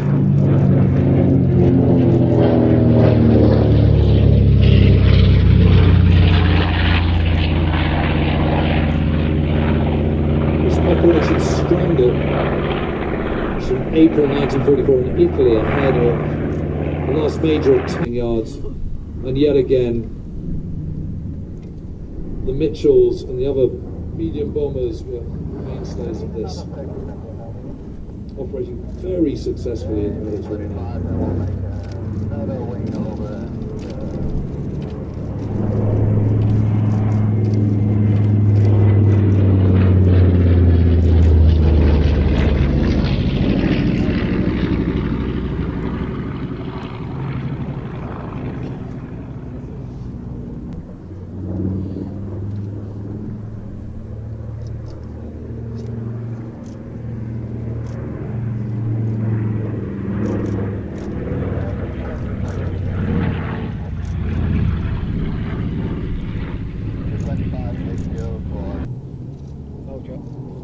Now, looking over to your right, in the lead now we have the P-38 pulling up into a three-ship loop with that P-51 on his left wing and the Corsair on the right. Amazing formation as they apex the top of the loop.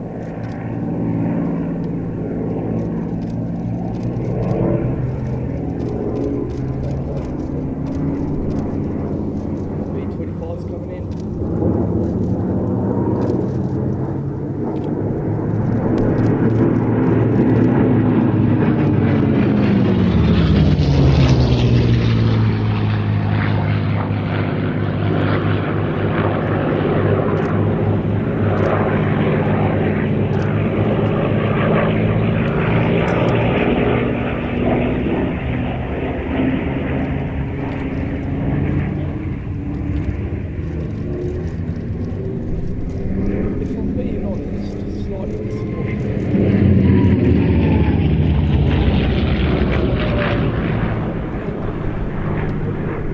Sun popped out just the wrong time there, certainly for all you photographers trying to get that second formation loop.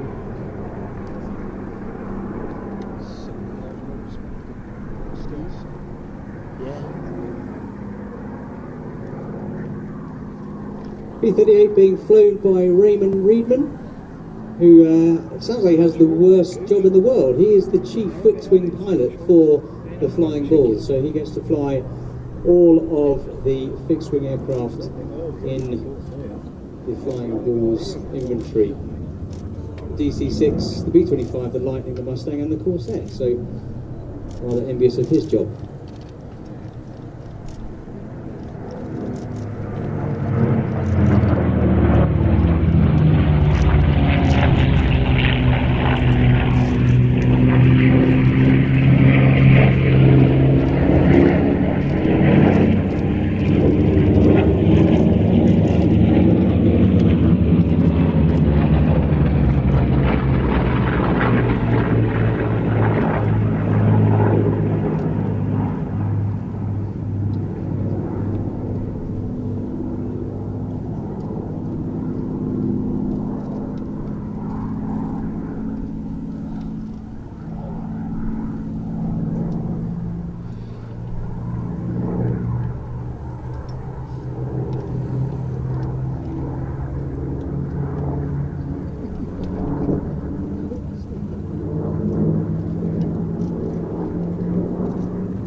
Flying formation aerobatics is a skill in itself, but to do it in three different types of aircraft, where the aircraft perform very differently, the speed differential on top of these manoeuvres, the wing loading as the speed changes, every one of them is different.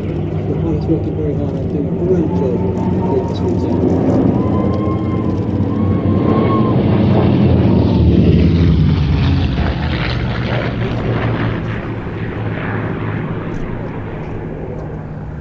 Expertly piloting the P-51 is Eskil Amdahl. Eskil is a former Norwegian Air Force test pilot and latterly Airbus test pilot. So he has flown the F-35 Lightning, the F-16, the F-104 Starfighter, the Sea Fury, the Eurofighter Typhoon, and even the MiG-15. So definitely got a logbook with lots of different types. A very, very experienced test pilot. He's on the left wing of this formation, flying that P-51.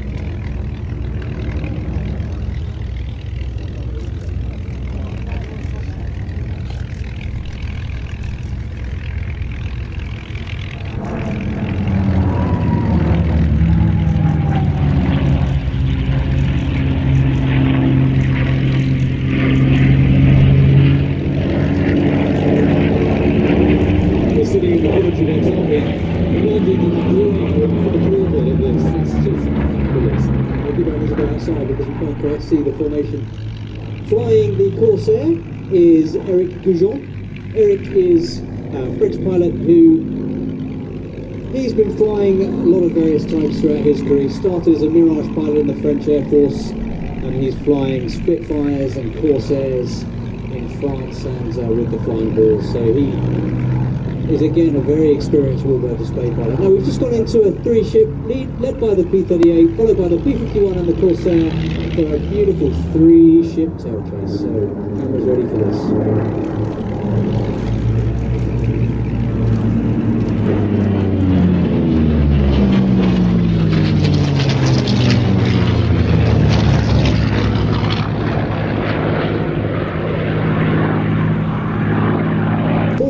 Than the P-38 to try and cut the corner and prevent him going longer. As he rolls out, slightly above him, scored lead and lag, and it was definitely a dogfighting principle during the Battle of Britain Second World War.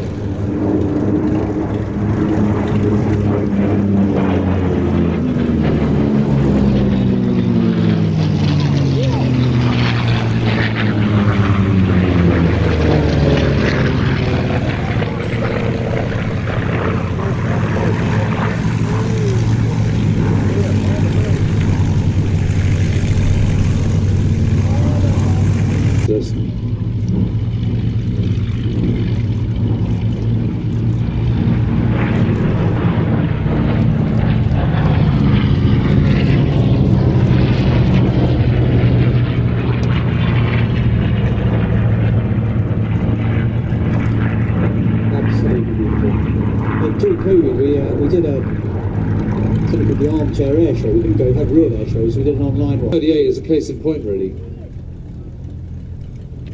So from the right hand side, cameras ready for another pass by the Flying Balls.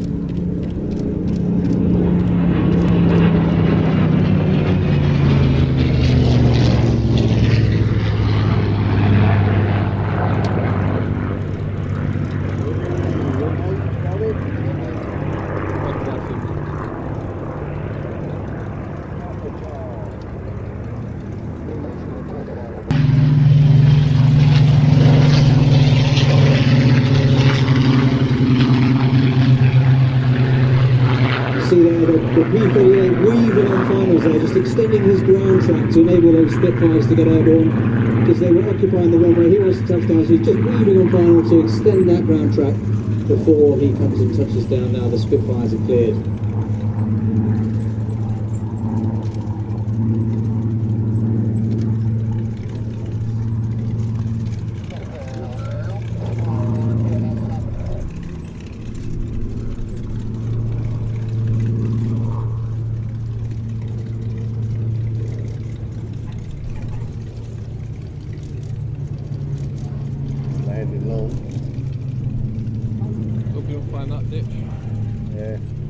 Shortly, Eric coming in the Corsair. Oh dear. Oh God. Not that. We have no Jesus.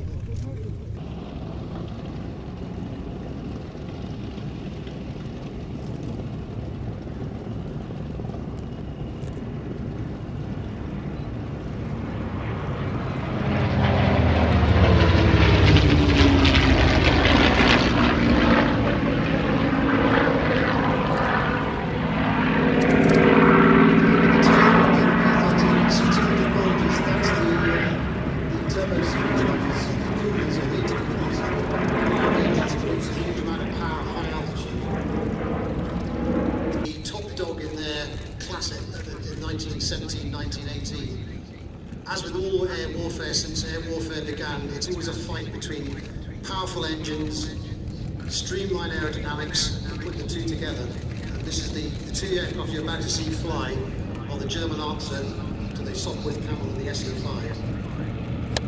So I was going to put the radio calls over the tower for these two, but actually I then remembered it says on the programme they have no radios. So Corsair is touching down as soon as it passes right to left.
amazing really because the Fokker triplane is one of the most famous planes ever built and certainly is synonymous with, and in May 1918, by that point, the plane that is coming into service is of course the Fokker D7, which is the biplane you see following it.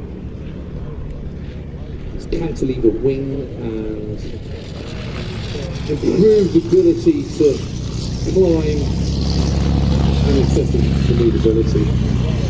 In actual fact, once Rick Tobin was killed in April 1918, the person who took over as commander of JG1 was none other than Hermann Goering. And most of his victories were scored in the D7. Top speed of the triplane, about 110 miles an hour. Top speed of the D7, about 120 maybe on a good day. But they're still pretty nimble. I mean, looking at these now, Mike, as a pilot yourself, I mean, what's your sort of thoughts? What do you make of them? I think they look very fragile. Don't they just? Quite a lot to be fighting it, pulling it around the corner. And they were in the early days of aerial warfare, so pilots didn't really know about the effect of G-force and all those things, so it's amazing to watch. There's a lot of fabric, a lot of wire. You're right, they do look incredibly jumpy, don't they? In the early days, where they were having to pull the trigger of the machine guns reaching out of the cockpit while they were flying. Well, in actual fact, one of the problems with the triplane is that machine gun butts are very close to the cockpit, and coming into land was quite tricky. And on those sort of rough grass airfields, it's quite easy to jolt yourself and bang your head on the machine gun butts.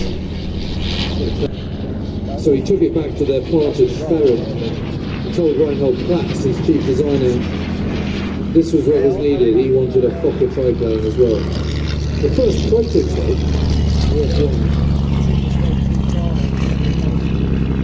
first flew on the 1st of September 1917, so just goes to underline just how much more simple these aircraft are compared to modern aircraft and or indeed next generation of aircraft. The aerobatics, we got a barrel roll a while ago, very tight runway they got from the WWII. Underneath the steering D7. And I guess that's the USP, isn't it? It's the maneuverability that you get from the two wings on and two. I don't know if they've got control service on all of that, I don't think. I've never gone on to find out how they pick up their aircraft this afternoon. I mean, it does look a bit like a box kite, doesn't it? Absolutely, and as I said, it's felt like I'm on aircraft. It looks a bit like one of those like that. Very expertly flown by Michael Carson now. I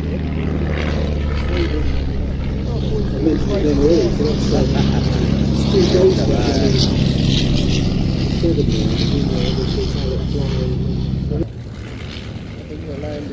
now, just giving us a slow speed pass now. I think the engine is just using the throttle, making sure the engine doesn't stop just by pumping the throttle there, is what it sounded like before he climbs away.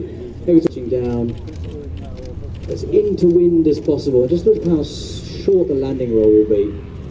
No tail wheel like on some of the just a tail dragger. Tail dragger. It's quite literally a tail dragger, just a skid at the back there. No brakes on his aircraft. Likewise with the Titan 3. The Maximum 109E could climb faster than anything else. It could dive faster than anything else. It could pack a bigger punch in the combat zone.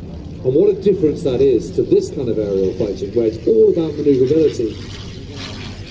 By the Second World War, with these much faster stressed metal monoplane aircraft, that's not what it's about. It is about manoeuvrability, but it's also about ability to climb, dive, pack a mass. With these two planes, the excessive manoeuvrability of the triplane, followed by the greater climb, and also minor manoeuvrability of the D7. And you see the sense that with the advent of the D7, just as production of the DR1, the triplane here is coming to an end. You see one kind of step forward, taking over from another. Fabulous to see, though. You know what, I really enjoyed that. Just like that display was just really gracefully flown, fantastic performance. So ladies and gentlemen, please put your hands together for Mikael Carson and Stu Goldspink in their Copper DR1s and D7s. Just marvellous. Huge place in the hearts of, I'm sure, of everyone who's here today. They are amazing aircraft. A wonder to get Spitfires as well. Increased horsepower, but of course the fact that you can have these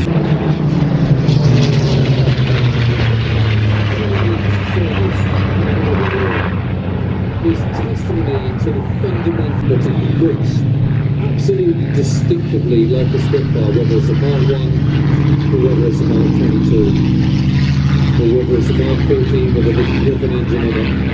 The lips were wings cut off. As the thing is, of course, every picture is brightly gaudy as 14s.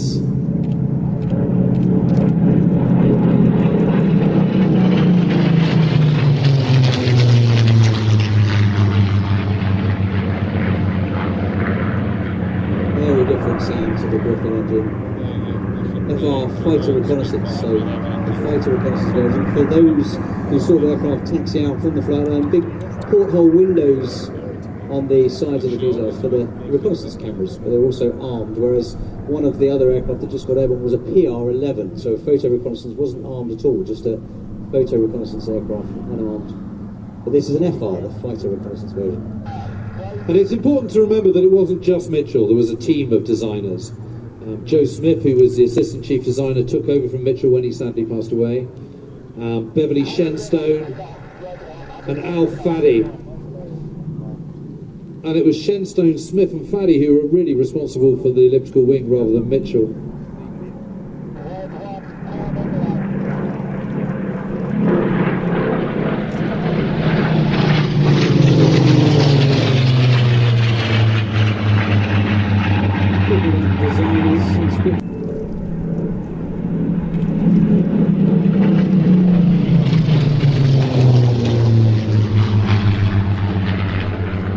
Speedway going there, mate. Up to around sort of 250, 280, somewhere between.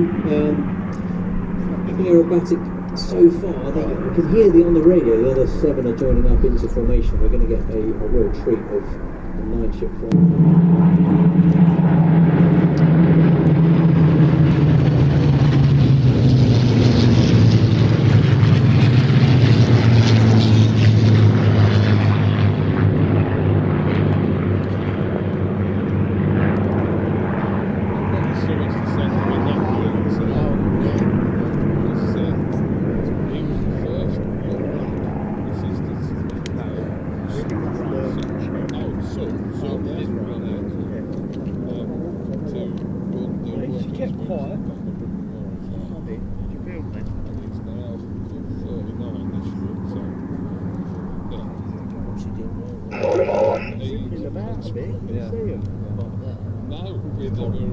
All aboard was the call there, so we're joining up into those 3 Vix I mentioned earlier. Number 4 position, flying EP-120, a Mark 5 Spitfire, is Rolf Muir. And reversing to the left calls Paul in the lead there.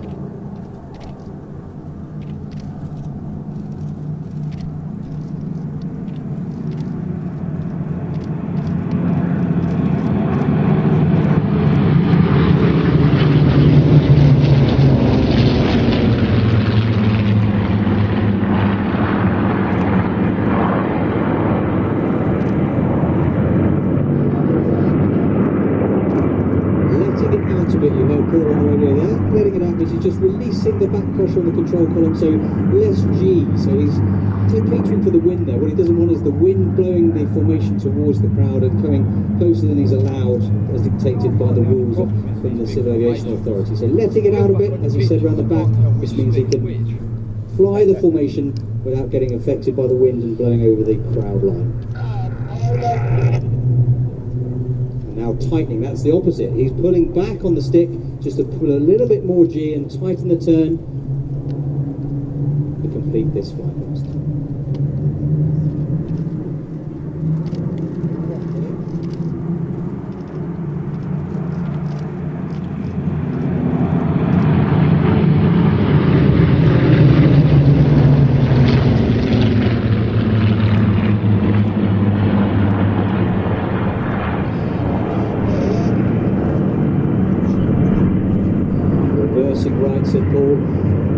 formation. Furthest away from us now, but in the middle on the right-hand side, is George Hay flying his Suffolk Spitfire RW382. That's a Mark 16. And on the left wing of that middle formation is Ben Cox flying in ML407, known as the Grey Spitfire, two-seat version of the Mark 9. Leading the back three in a Mark 9 is Dan Griffith, and then he's joined by Alex Smee and Bryce O'Hain in the FR14s.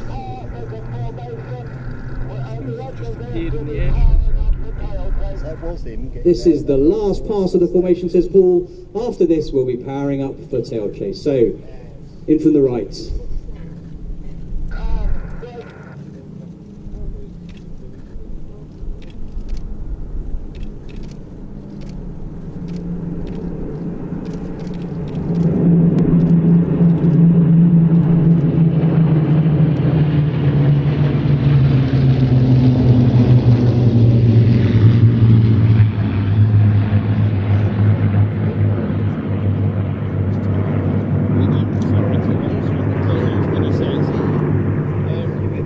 Good. I got goosebumps. I'm sure many people in the audience have goosebumps too, but that sound is incredible. Truly magical. Powering up for tail chase now, they're going to split the formation, complex in itself, to try and get 9 aircraft now into a tail chase. So that's what they're doing over to our front left. I talked about tail chasing, the intricacies of using lead and lag geometry to keep in the formation. Paul now going to lead a 9-ship tail chase. And I couldn't remember either. No, it just literally says. Yes, well, it could have been. Yes.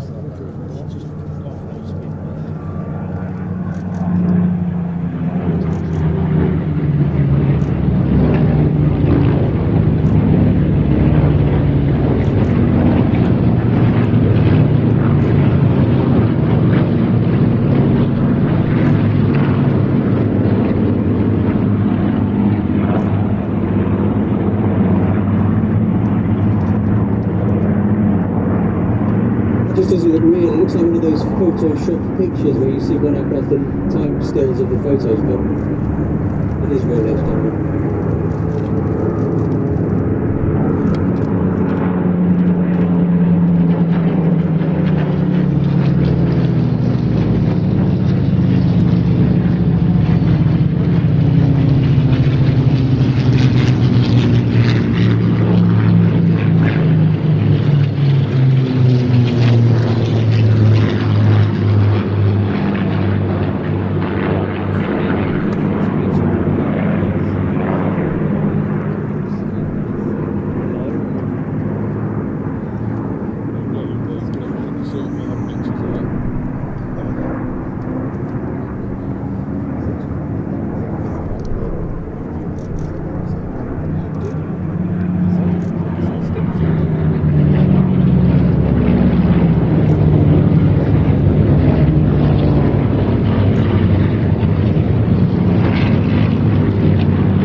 us 6 aircraft turning downwind to land.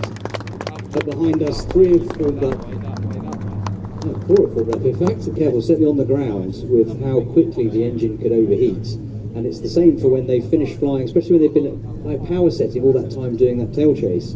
When they turn downwind, we're going to be very careful when to lower the undercarriage, because the undercarriage actually blanks the radiator. And then likewise, when you put the flaps down, it goes down the back of the radiator and just reduces the effectiveness on it. So you can actually see the temperature still rising, even though you brought the power back ready for landing. I think one of the things that's so interesting is the amazing design of that electrical wing. As you were saying earlier on, Mike, it's incredibly thin. But of course it was designed to house 8 Browning machine guns rather than, saying earlier on, the much bulkier cannons.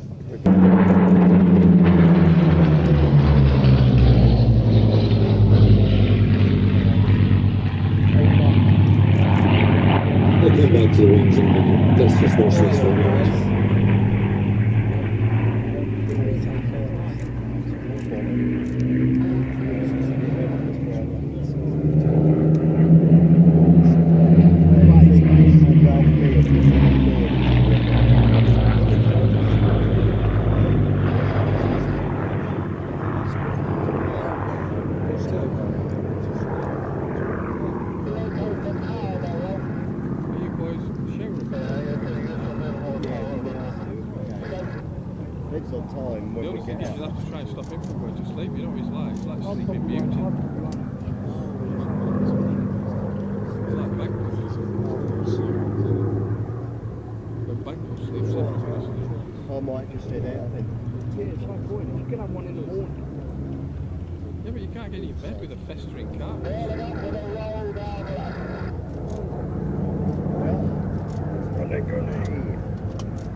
Expertly flown, led by Paul Bonner on MH434, Nick Smith in the number 2 position, and Ralph Moore in the number 3 position for some 3-ship formation aerobatics to MH434. Right to left.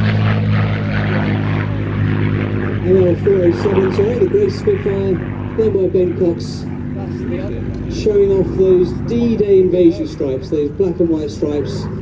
She's been painted in those this year to recognise the 80th anniversary of D-Day.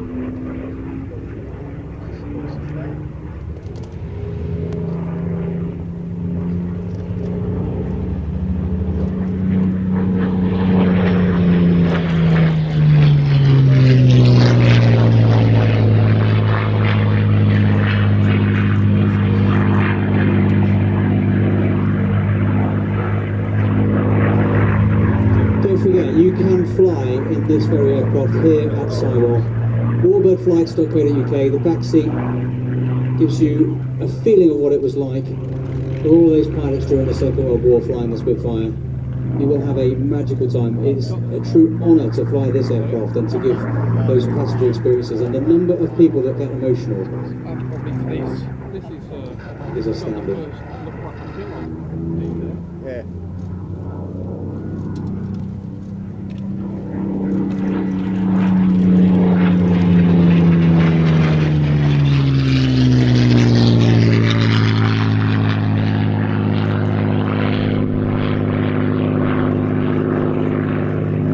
I said earlier about the privilege of flying aircraft that have such pedigree. Now this very aircraft you're watching display now, and that you restored by Richard's father Nick Grace, and then flown by Richard's mother Carolyn. You know, she was an absolute pioneer aviator in a very, very male-dominated world. She was one of the most famous display pilots there was, and Richard, of course, has sort of continued that family history. Spitfire performance, please put your hands together and thank everybody who took part. Sywell, please put your hands together. Give a huge round of applause. It's the 2024 Royal Air Force aerobatic team. It's the Red Arrows!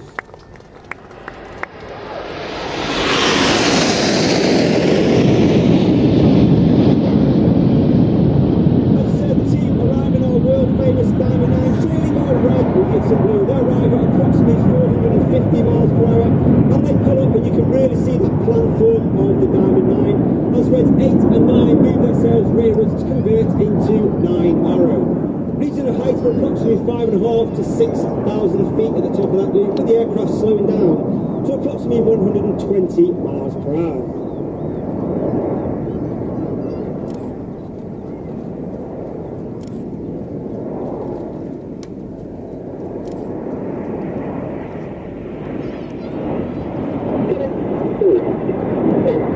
He was also a qualified flying instructor on the Tucano, where he was the Tucano display pilot in 2012. There are actually 11 pilots in the line. Reds 139 performing for today is myself, Red 10, former Tornado GR4 pilot, former qualified flying instructor on the Hawk T Mark II.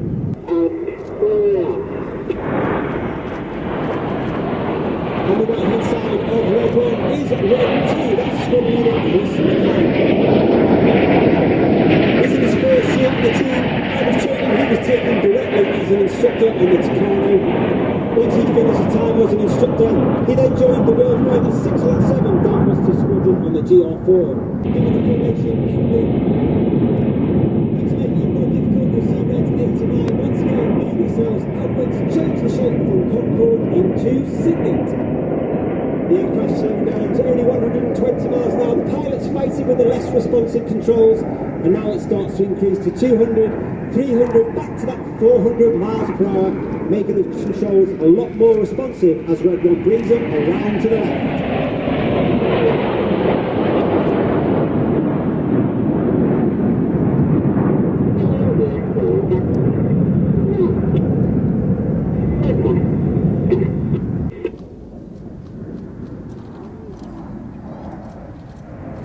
In the middle of that right-hand wing is Red 4. That's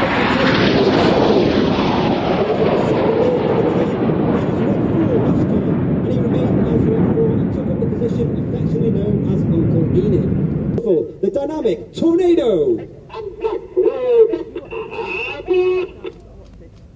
The aboard call is made by Red 9 as Red 8 and 9, red smoke for Red 8, blue smoke for Red 9, rolling around the formation as Red 1 bends the team around the left, changes the colour to fly the Tornado down the line.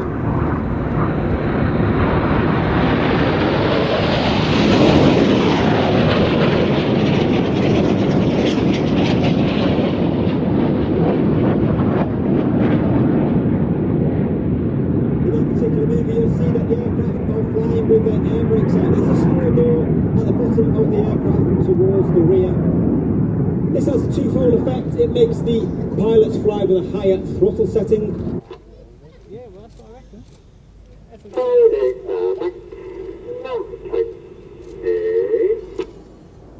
As we go into the second half, Red 1 has brought back one of the manoeuvres not flown since 2003. Once again, get it back as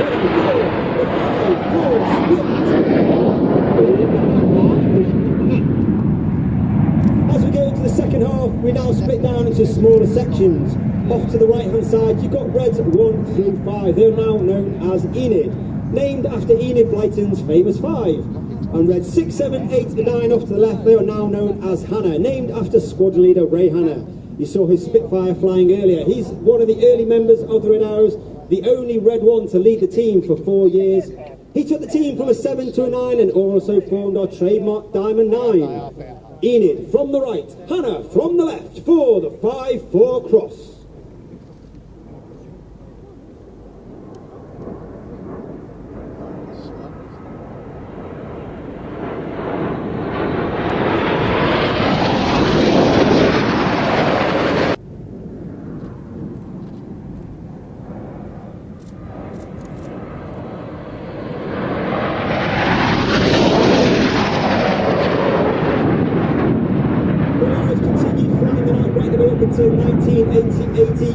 control of the Hawk T-Mark 1, which is still the aircraft that we fly today.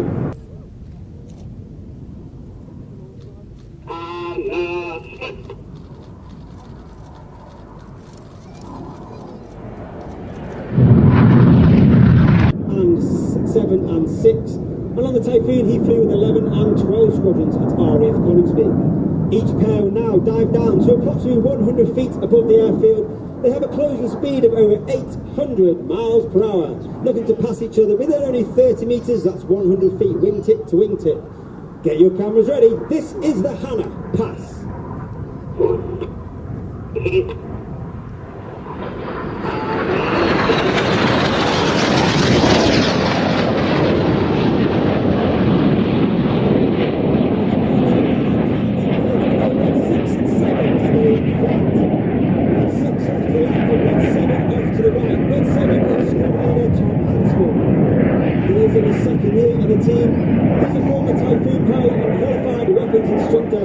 Each aircraft now turning hard as they complete the manoeuvre called Cyclone.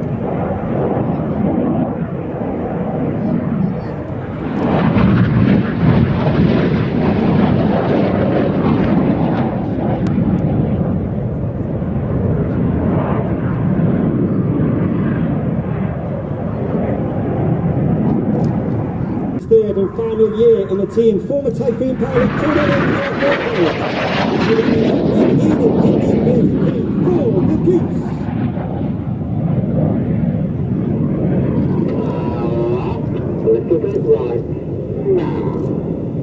Red 9 climbing up, changing his shape from blue into white into red. As said, Paddy's in his third and final year. He's also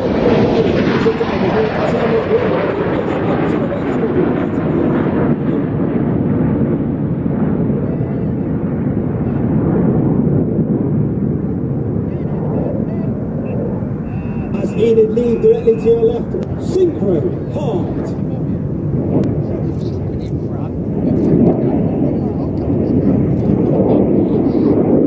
And coming in from the top right hand side is Red 8 as he spears the heart. Red 8 is Flight Lieutenant Richard Walker, former Harrier pilot, former Typhoon pilot and qualified flying instructor on the Hawk T-Mark 2. And Red 3, Flight Lieutenant Dustin Wells, would like to dedicate today's heart to...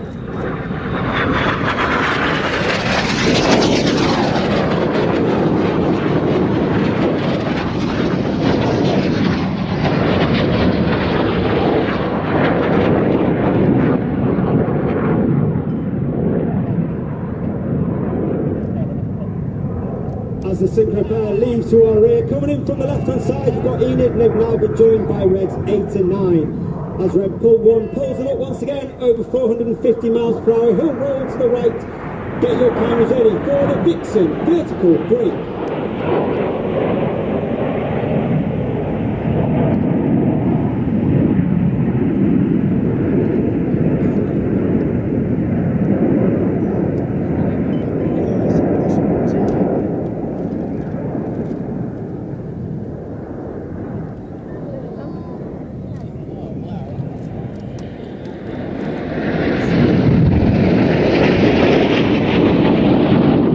Degree aileron roll after they cross.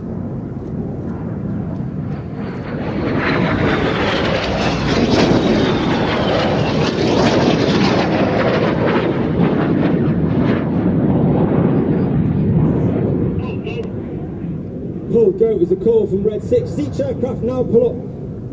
Experience 5 to 6G. That means everything about them is now weighing 5 to 6 times heavier than what you and I are on the ground. They'll reach a height of over 3,000 feet, they'll be inverted 60 degrees nose down before they roll the right way up to complete the manoeuvre called Boomerang.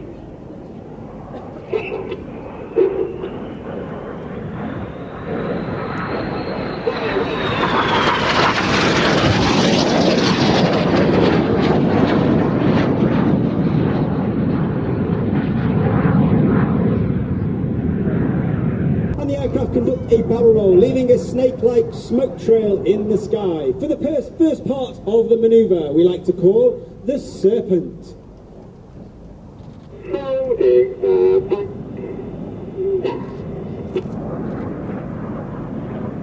As the team pass and red one keeps that next part of the serpent flat, you can see our famous red, white and blue. You may be able to see a small pod underneath the bottom of the aeroplane. That's the smoke pod. That smoke pod is capable of producing approximately 5 minutes of white smoke.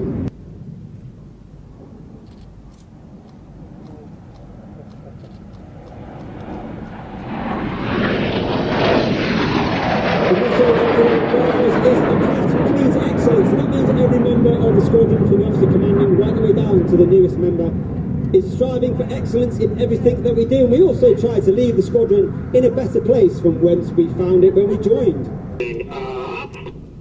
He starts to ease up, and Red 6 is now pushing a negative G, and he starts to roll, so he's trying to conduct now a negative G barrel roll. Red 6 working extremely hard against that negative G, stopping the blood from rushing all the way into his head as Red 7, 8 and 9 hold on as the barrel roll for the mirror roll.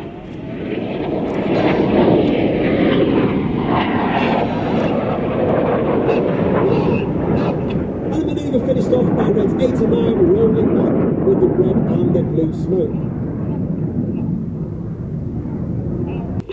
Clear goes the column as Reds 4 and 5 roll around the outside. For one of the hardest manoeuvres for our new pilots to master each year.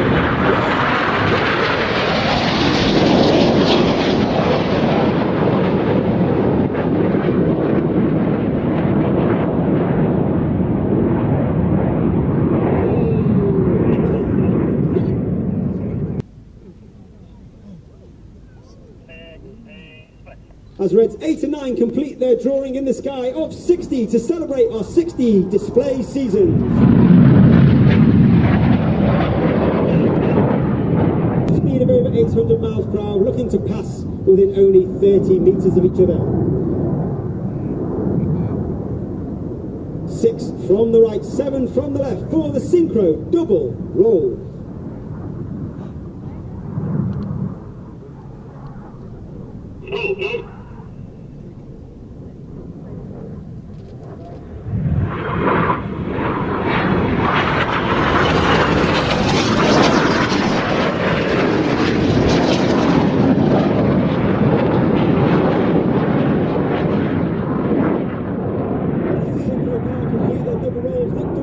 It's been an honour and it's been a pleasure. Please put your hands together for the 2024 Royal Air Force Aerobatic Team. It's the Red Arrows!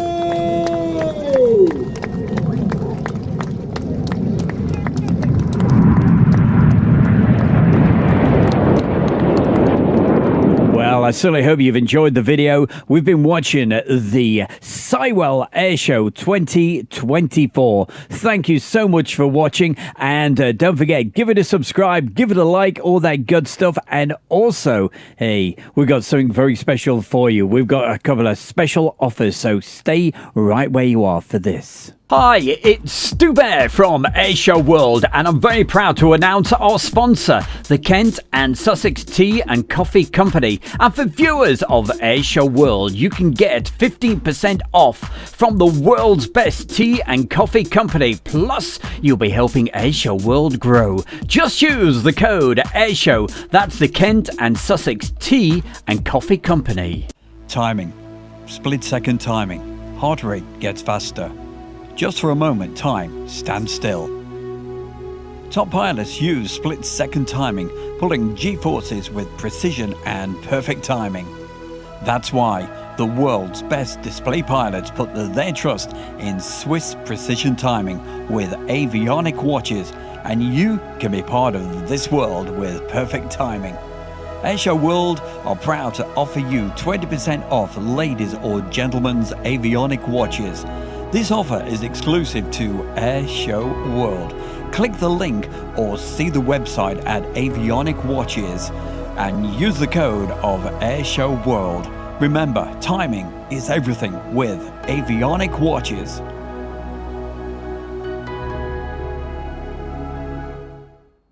Welcome along to our brand new YouTube channel, The Travelling Bear with Stu Bear. We'll be taking you to some amazing locations while we travel around. We have scenic videos with relaxing music, cycling adventures, camping locations, and some great documentaries, plus lots more. So join us on the Travelling Bear with Stu Bear YouTube channel and subscribe for free right now.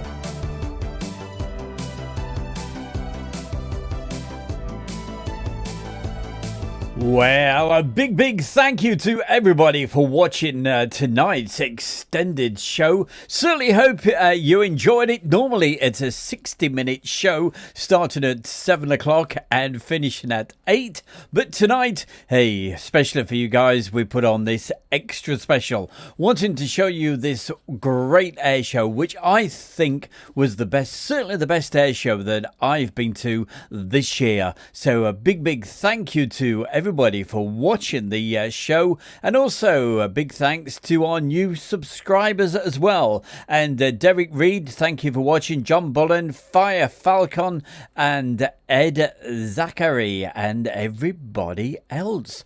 John Bullen, hey, yeah, you make sure you watch it back. I tell you what, it'll take quite a while. 3 hours we've been live tonight. Also, quick mention, Peter Torr's been with us, Chris White, Andrew Austin, Robert Feely. I think he's certainly been enjoying this. He was at this air show with us back in June. Let's hope next year this brilliant air show comes back. You've been watching the Friday night live show, and then after that it was the Sywell air show. What an air show it was. Right, that's it. It's time for me to say thanks for watching. We're down at Mildenhall next week, so you never know.